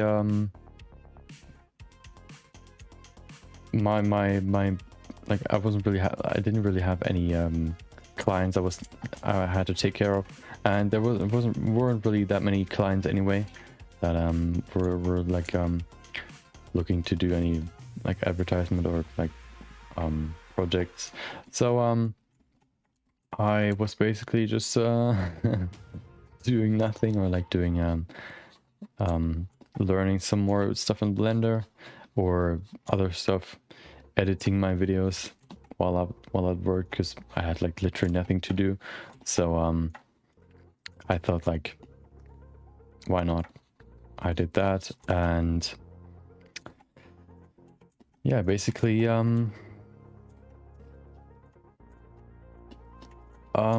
either learned some stuff in Blender, looked some more into geometry nodes, or I edited my videos. Of course not on my work PC, but I just had my at-home PC running as well, and then working on that while I was just I don't know, always ready to take up any work that was coming in that nobody else could take care of, or had like a designated person. And yeah, now that problem got resolved. I have one of the co-workers has like went into vacation, so I took over at least one of his projects. The other ones I'm not quite sure. He said he had some more, but I don't know who got those, because he's one of those co-workers that, I don't know, like he says like, oh yeah, I'm gonna call you soon. He's one of those soon people that tell you, yeah, I'm gonna do that soon, or like in a few, like, yeah, I'm gonna do that like in a few minutes. It's gonna happen today, and then of course it doesn't happen today, and he's not gonna do it soon. He's like someone like, or he told me, hey yo, I'm gonna brief you for all the clients I have that you are supposed to take over. And then 10 minutes before I finished my shift, he basically called me, gave me one of his clients or one of his projects, and the other one he still had to work on that. So he said, okay, let's do a briefing for that on Monday. So today, basically. Guess what? It didn't happen. So I'm not quite sure who got that project. Maybe it's like he finished it, and it's like it's been sent to the client now for him to review it. I'm not quite sure, but someone of course has to be there and know what to do if some like feedback comes back to us. I'm not quite sure who that is. So yeah, I have one project that I'm working on, and nothing more, but that project should at least fill some of my time. It's basically just changing. So we had like the campaign already. We already played that campaign, but we're gonna play it again in fall, but with different images from the same shooting. So what I basically just do is I changed the images, and I also changed the text, like the all the text that is on there, because it like it references summer stuff, like the summer, because it like was played in the summer, or like in the like basically in the summer. So I have to change these the text as well. But that's basically all I have to do for a few different formats, not only like billboards, but also like digital stuff. But it's not like super complex, so it's not like too much work. And I also have pretty like a pretty long time frame, or like a pretty far off deadline to finish it, so shouldn't be too crazy in terms of a load, like workload. Probably like even like I can probably finish it. I don't know if I can finish it before I start my vacation next week, but yeah, it doesn't have to be done next week or like the week after, so we have like quite a long time to work on it. So yeah, there's no stress at all, but at least I have something to do. There's always like this thing, like I started home office because I had nothing to do basically at work, so why would I like drive to the office and then just sit there and do nothing? I could do the same at home, and I can do more at home, so I started home office for that reason. I think the foot looks pretty good. Maybe we can make it a little bit higher. Let's see his side. Yeah, we can make it way higher. So yeah, I basically said to myself, okay, why not stay at home and do whatever if you can't do anything at work anyway. So I now I'm at work. Doing what is it, home office, and it's very chill. The only like maybe like downside is that we have like servers where we store all of our stuff, and of course these servers are if you're at work or in the office, it's very fast to pull something from them, for example like images or like whole projects. But if you do that from home, a little bit more, it takes a little bit longer, because the internet speed in the office is not that good. So it takes a while to download stuff from the server. But the good thing is I was pretty late in starting to do home office. So one thing we started doing was uploading our stuff to an actual server on the internet, so we can more quickly pull it from there, because if we pull it from the server, the only bottleneck could be our own internet speed, and not not only the internet speed, or only the only bottleneck we would have is our own internet speed, and not the speed of our of the office's internet speed, basically. I think that's better, a little bit higher. Maybe we could pull this down a little bit. Doesn't look perfect, but of course we're not looking for perfect, so we'll leave it like this for now. Now we can see, of course, looks way better already. That's basically the whole sculpt. We then bring in the arms. So let's do the arms. Good thing is now that we have separated these different parts, we can say, oh, the head is a little bit too high up, we can just pull it down. Or we can say the head is a little bit too small, we can make it bigger. Or we can say, oh, the legs are too small, the legs are too big, whatever. We can make them smaller, or we can pull them higher up. Whatever we need, we can do that. And then if we are pleased with the result, we can go into... we can combine all these pieces, and then we can do the finished sculpt, basically.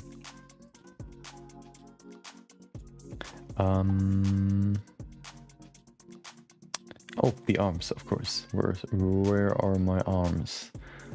There's one. There's the forearm. Hand. We don't need the hand just yet.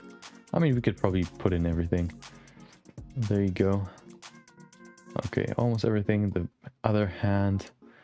There you go. That's gonna be the final pose. She's gonna hold the canvas or the blanket that she's like that's lying on top of her her leg. Let me actually see if the degree of this foot is actually right. I don't have a side view, which is kind of annoying because I actually have to see her from the side. Let me see if I can find a good reference for that. Right now I only have like detailed shots. What was it called again? I always forget the name.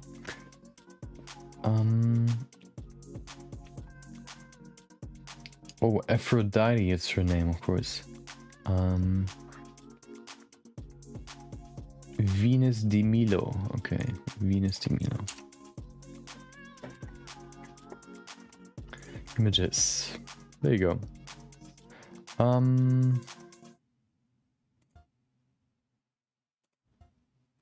Is there a side view? That's the question. Give me a side view. You cannot see what I see. It's probably better for that because it's pretty NSFW. Let's see if we have an image of the sculpt, the original sculpt with from the side. We have like replicas, but that's not really what I am looking for. We probably have to change the pose a little bit. I'm not quite sure if she's actually lifting up her leg, her left leg or not. And I can't really find a good side view.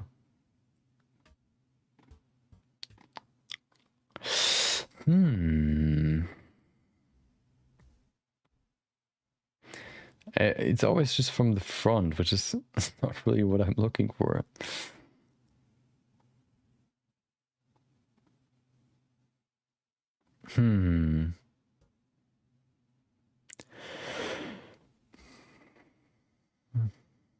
There's like a replica that I could use, but I would rather use the original.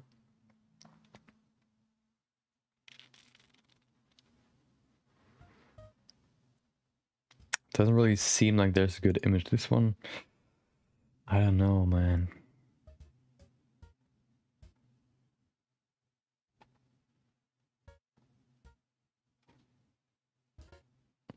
I guess, yeah, I mean, it looks pretty good. Maybe we could change it a little bit. Let's go to this side. Let's go to layout and then put this cursor right there so we can rotate it from there. Put it to 3D cursor, then maybe rotate it a little bit higher. More like this. And then we probably have to... Do we though? We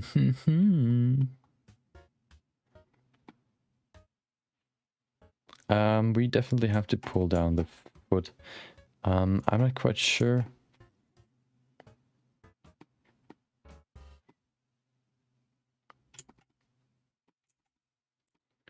We could probably pull this leg a little bit more to the side as well. Okay. That's better. Okay. That's looking pretty good. We probably have to pull up the legs a little bit more. I'll do that later though.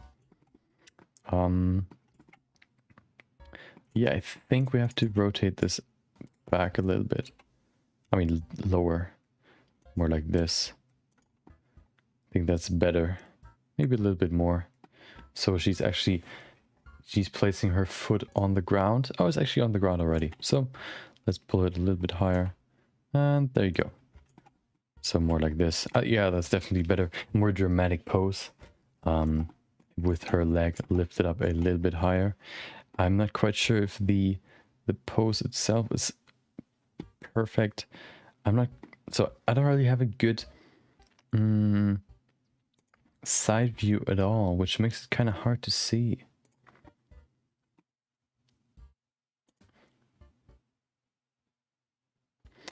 Give me a side view, please. I need it.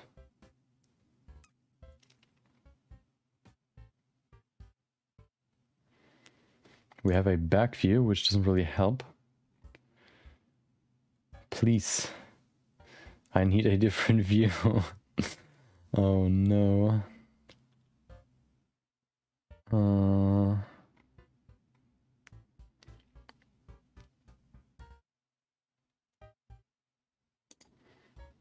Nope.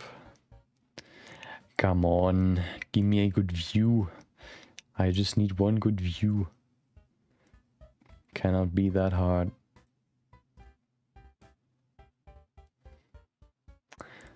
Okay, well, doesn't seem like there's a good side view. Let's see if we can Google it. Venus de Milo side. Oh, well, you just have to Google side, I guess. And there it is. But I think it looks pretty good. Yeah. The post looks pretty good. Okay. We can change it later anyway, so we don't have to like stress about it right now. So let's do the arms. The shoulders look more like these army flaps that you have over your shoulders, so we could probably change those as well, but I probably will do that probably later. Or I could cut them off and include them in the arms, but I think I'm gonna keep them in the upper body. So let's do the upper right arm first. Apply the scale and go to sculpt mode. We probably have to pull it back a little bit. Let's do that now. There you go. That's better. Yep. Okay, perfect. Go to Sculpting mode. Now we can put in some more detail. Oh yeah. Let's see, we need dynamic topology. And there you go. So, of course you have your triceps in the back. For female characters, usually the triceps isn't as defined, especially if it's more like a I don't want to say it bad, because that sounds like more what would you call it, insulting description. Maybe more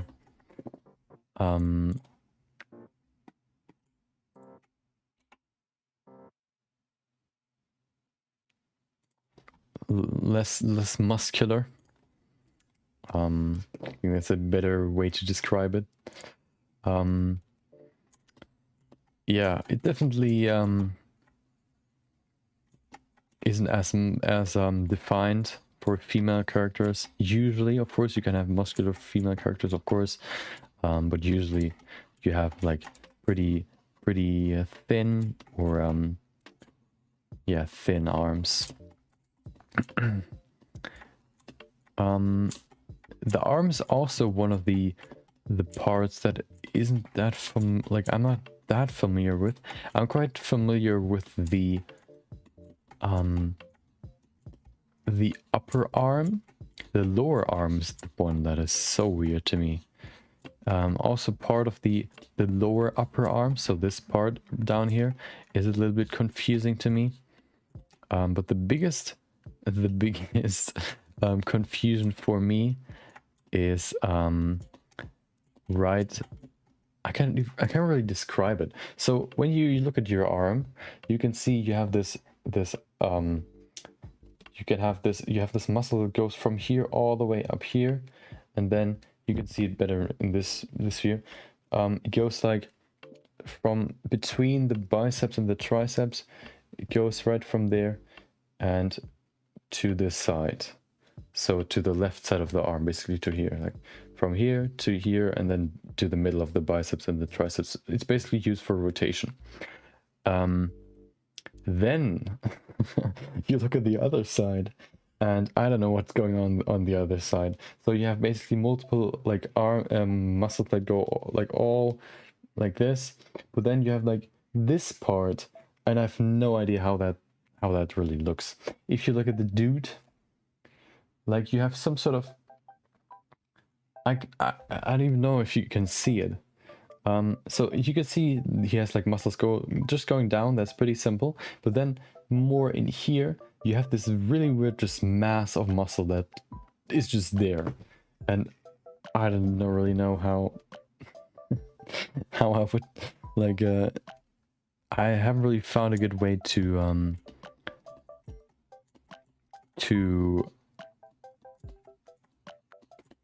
learn how the anatomy is in there, because it looks so weird, and it's so like I'm not even sure what kind of movement is it that like that muscle like serves.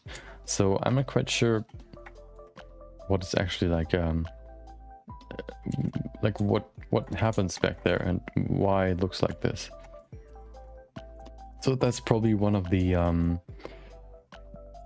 least, like one of the areas with the least knowledge I have. And yeah, that's at least for the arms. For the eyes, it's probably the part where the eyelids meet on the outside. I don't really know how that I know how it looks. It's basically just like flat, but like you have like this muscle that is basically, it's the same for the lips. You have this round muscle that goes like this all the way around your eye and then closes on the other side. It's basically a circle. And when you, I think when you like, when it tenses up, it's closes your eyes, and when you relax it, it opens your eyes, or it's the opposite way. I don't really know. It's probably both ways. Like you have muscles for both sides, and then you have like the upper eyelid is like it's thicker than the lower eyelid, so it goes above the lower eyelid. But it's just I don't know. I just sculpted like it's flat, and that's how I learned it, or how I basically just sculpted every time. I think I'm gonna do the right arm fully first, and then I'm gonna go over to the other side. What I want to do first though is do this, the shoulder. Looks kind of weird right now, so let's fix that transition. More like this maybe. That's better.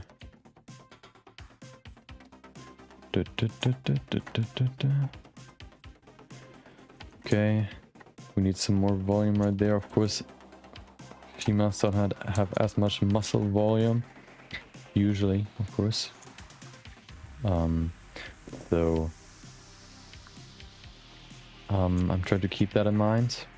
Lower I mean the back shoulder muscle that goes something like this. Very, very rough, of course. Okay, perfect. Maybe we could pull this in a little bit more. That's better. There you go. Da-da-da. We could probably make this a little bit rounder. Not too much though, that's better.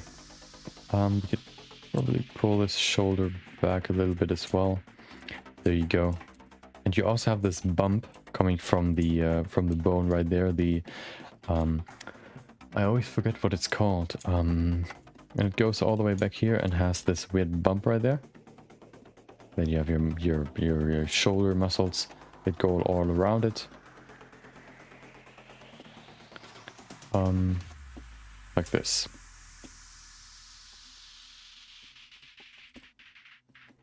There you go. That's your shoulder.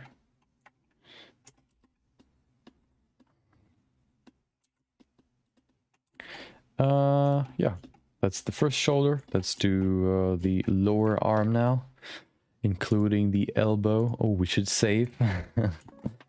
Yeah, let's do that now. We have to go back, we have to apply the scale, and we have to go to sculpt mode. So now we're getting into the scary part.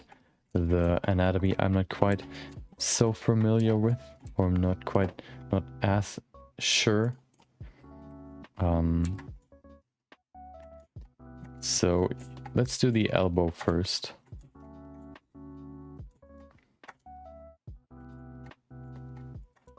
Of course, if you don't have like good reference, or you can't find any good reference, you can always just use yourself as well.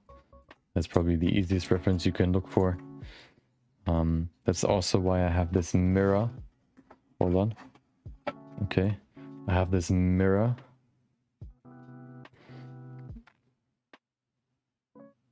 Hold on.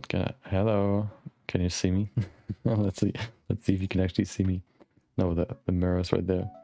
Ooh. You could see me in the mirror.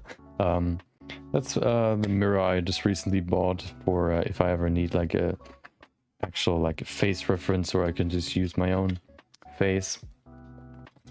I just grabbed this small mirror. Pretty simple.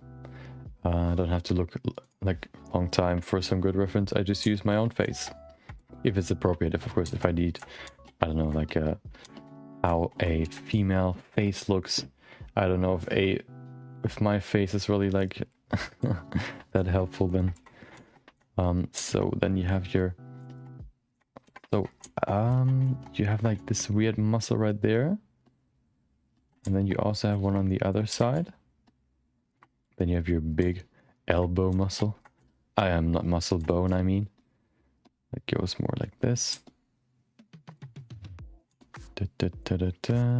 Smooth it out. Of course, very, very rough still. But that's the name of the game right now. I'm putting in some more geometry. We can probably hide a few things to make it easier on ourselves. This one as well. Yeah, we can hide this as well. We don't need anything except the arms. Maybe even not even the other arm. Let's just remove this as well. This as well. Hold on. There you go. Zip. See ya. Now we can work solely on this arm. Scope mode. There you go.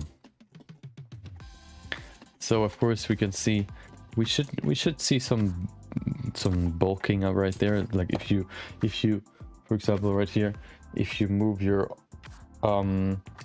like your arm together, you can see like this muscle like gets pushed outside or pushed out, or the fat, whatever you have there. Of course, basically both.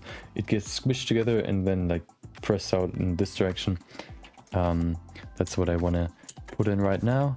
So we have some more muscle right there. Man, I need more. Give me more. I need more. So that's the first muscle.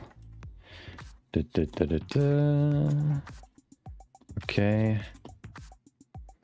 That gets squished and then moves all the way. That's the muscle I mentioned before. That is like rotating the lower arm. There you go. That's the first one. You then have like smaller ones that go more in the general direction of the arm. I mean, at least how I remember it. Probably more determined, but I just remember that they all just go in the general direction of the hand. Perfect. Maybe we can make it a little bit thinner.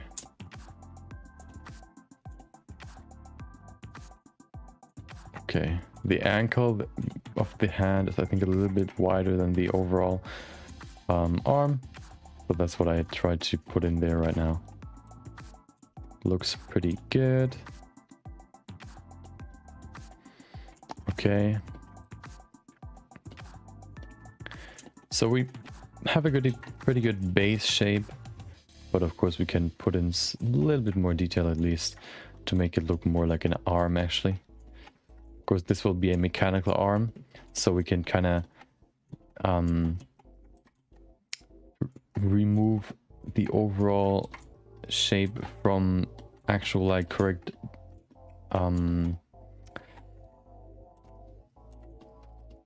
anatomy or proportions, but I still kind of want to keep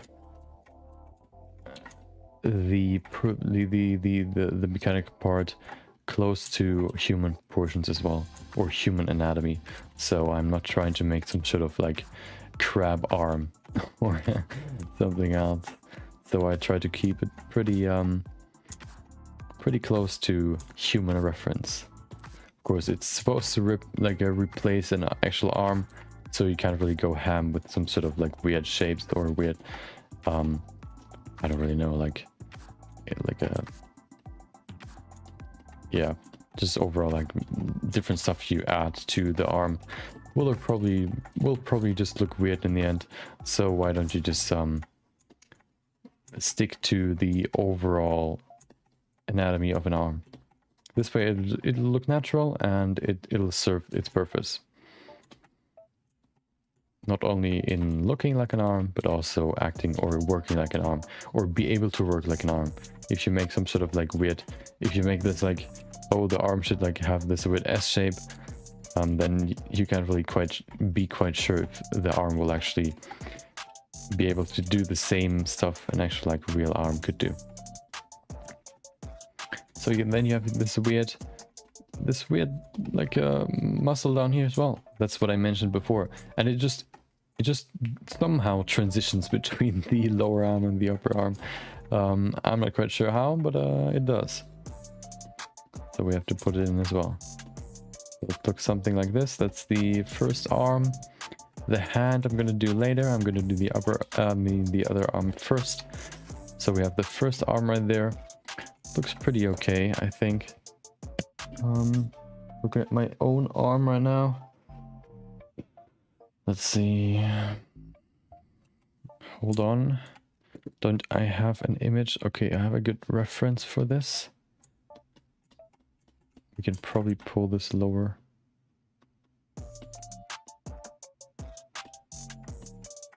That's probably better. More like this. Okay. Okay. Okay. It sounds like I'm doing ad-lib for the beat. Okay.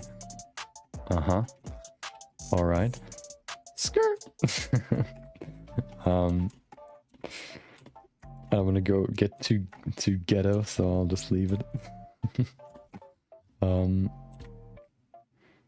Let's rather finish this side, then I go to the other side.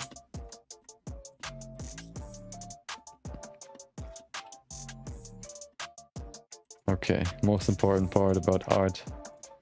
As long as you're having fun, everything goes. And you're not breaking any laws, of course. As long as you stick to these rules, basically everything goes.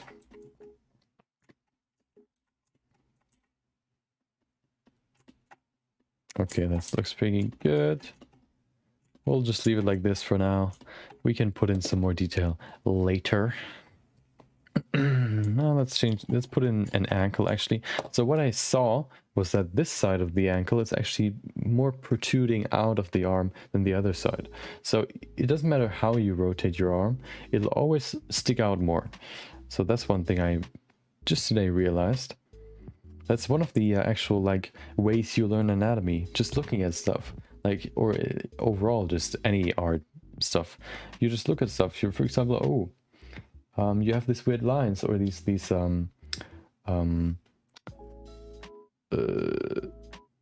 hold on. I got it. Give me a sec. Hold on. Oh my god, I always say folds, but it's not folds, it's wrinkles. You have these wrinkle lines right there, these rounded wrinkles right there. You basically just learn that from observing. It would be way harder to pull up reference if you could just look at your own arm, or at some point you just sit like in a theater or something and you see, oh, one side of my ankle is just sticking out way more than the other. Yeah, that's one part, or one way you can learn, or you will learn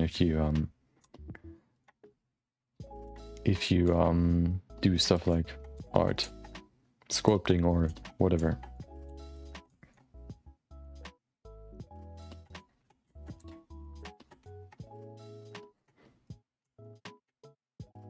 Maybe the arm is too long. I'm not quite sure, but I'll leave it like this for now. Let's bring back the rest, just to see what it looks like. Da, da, da, da, da. Zip. Oh, where's the head? There it is. Perfect. So you can see that's the first side. We'll do the other side in a second. I'm just trying to look at my reference right now. Okay. My reference for this is basically, for this pose, is my is the painting of Aphrodite, a very famous painting as well. So I'm basically combining the pose of Aphrodite, the painting, with the look of the sculpt. This way I not only know, or like can basically get a good pose, a recognizable pose for the character, but I also know what the real life version looks like that I'm actually trying to recreate. Okay, let's do the other side now. Then I'm gonna go to the hands. Of course, the hands already have a pretty good shape, but of course we want to get this. It still looks like sausages, so let's fix that. Scope mode. Oh, hello. That's a very far stretch. Apply the scale. There you go. Now we can actually go in here and sculpt. We need the dynamic topology. Go in here and do that. So, oh, hello. Dynamic topology is on. Why is it so weird? Oh, I used the wrong brush. There you go. Of course.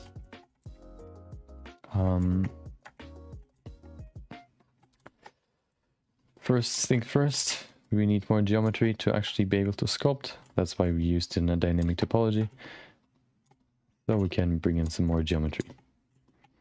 So we can see she has her arm is rotated in. This way the biceps is like facing more to her chest. So we have to keep that in mind. The bicep is more over here. Of course, it's a little bit squished because she has her arm pretty closely to her body, or pretty close to her body.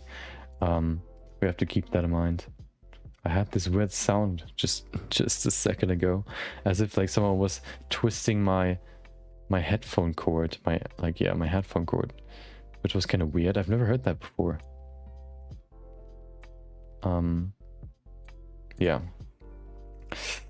Anyway, let's go back to sculpting. Nobody interrupts my sculpting.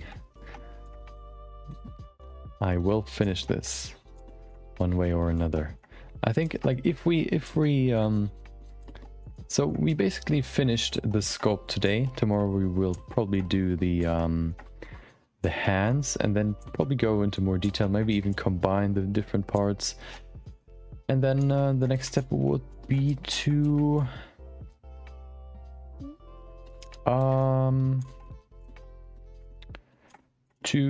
after we've added some more detail, would probably be, yeah, I guess to re-topologize once we finished the sculpt itself. And then we will do the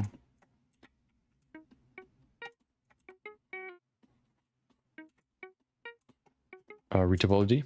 And once that's done, retopology shouldn't take too long, maybe 1 or 2 streams.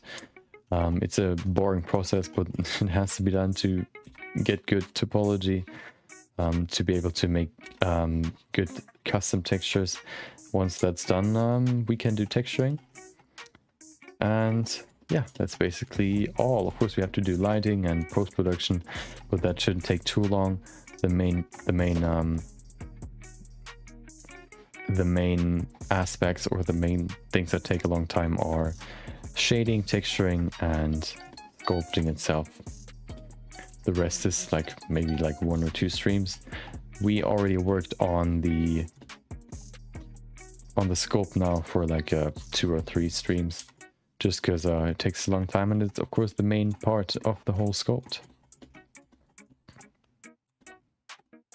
Of course, if we rotate our arm, the muscle that is attached from like the muscle shoulder that is attached to the upper arm as well will be rotated. So we have to probably change, or we will change it. Let's pull this a little bit further back. There you go, maybe this one as well. Kind of improvising right now, which is never a good idea, but we're not really into detail phase right now, so I can do that. Or I will do that. Nobody tells me what I can do. Okay. Object mode, switch to this, scope mode, there you go. So let's first of all push this into place. It's going to be rotated more forward. There you go. Doesn't take long. The volume is pretty high, so we can probably change that.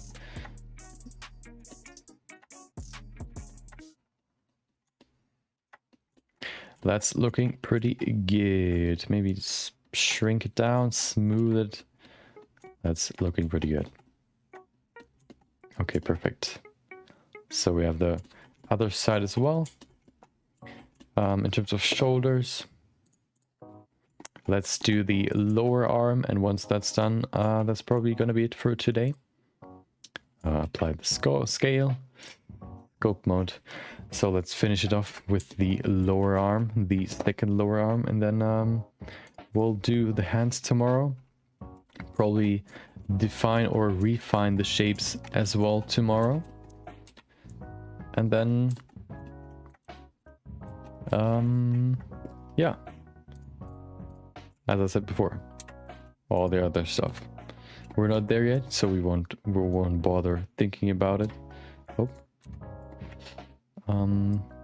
But I think we're on a good track to actually do a good likeness of the sculpt, like the original. So good thing is with this technique, with these individual parts, you can always go back and change the anatomy if you need to.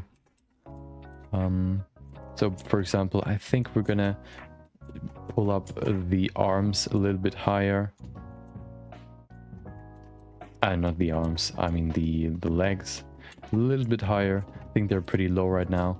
So doing that, and yeah, that's probably not basically all we have to change in terms of anatomy or like proportions. The rest will more be about defining the shapes and finishing off the look.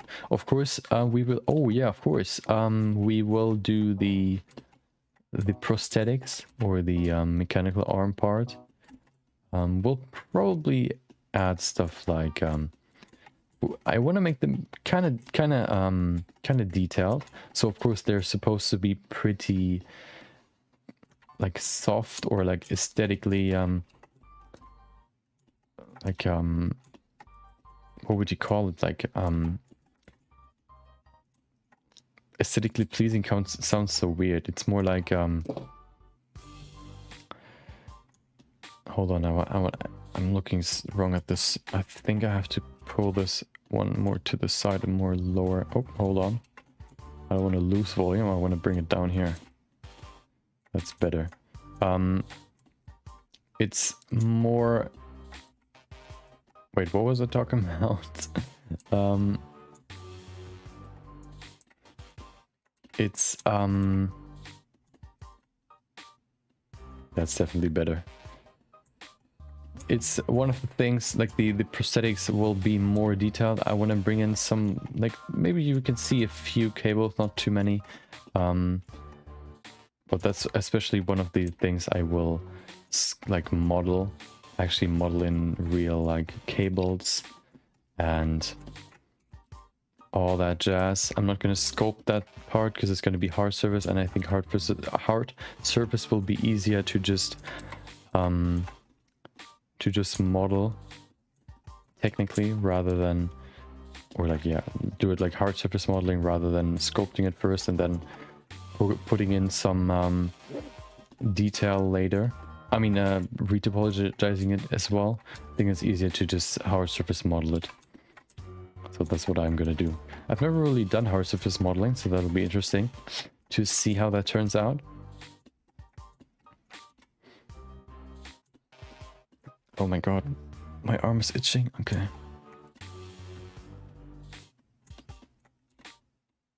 Okay, perfect. We have the other arm. Looks kind of scuffed. But we can probably put in some more detail later. We will put in some more detail later. Right now we're more focusing, of course, on the general shape and the rotation and all that.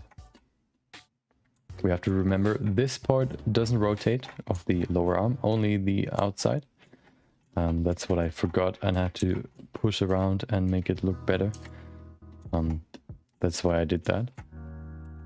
And that's basically the lower arm. It's maybe a little bit too... Actually...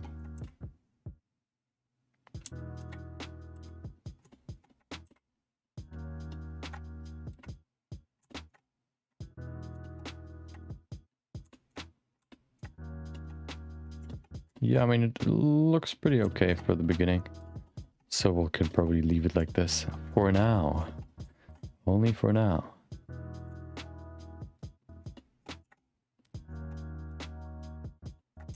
Okay, perfect. So, that's gonna be the second arm. Let's bring back everything. Save first, of course. Bring back everything. Almost everything. There's a few more. The head as well. There you go. So we finished the overall look. Of course, one thing that is missing is NSFW, the chest region, if you want to call it that. Yeah, we're gonna put in the detail later. Next stream after we finish the head. But this is gonna be the end of today. Looks pretty good, I think. After we spent some more time on the upper body, we now finished the rest. We're on a pretty good path, I think. Of course, if we want to see her without the arms and really see if the sculpt is looking right, we can do that. I'm looking more in the overall aesthetics so that it looks right in that department. Looks pretty good, I think. I mean, we could probably hide it for a second just to see. Oh, nope. Let's bring back the outline so it's easier to grab the right things right there. Other side as well. Come on, hands. Oh, hold on. One of them. It's actually inside of the... We probably have to adjust that, but that shouldn't take too long. There you go. Give me that sausage. There you go. Nope. Oh my god.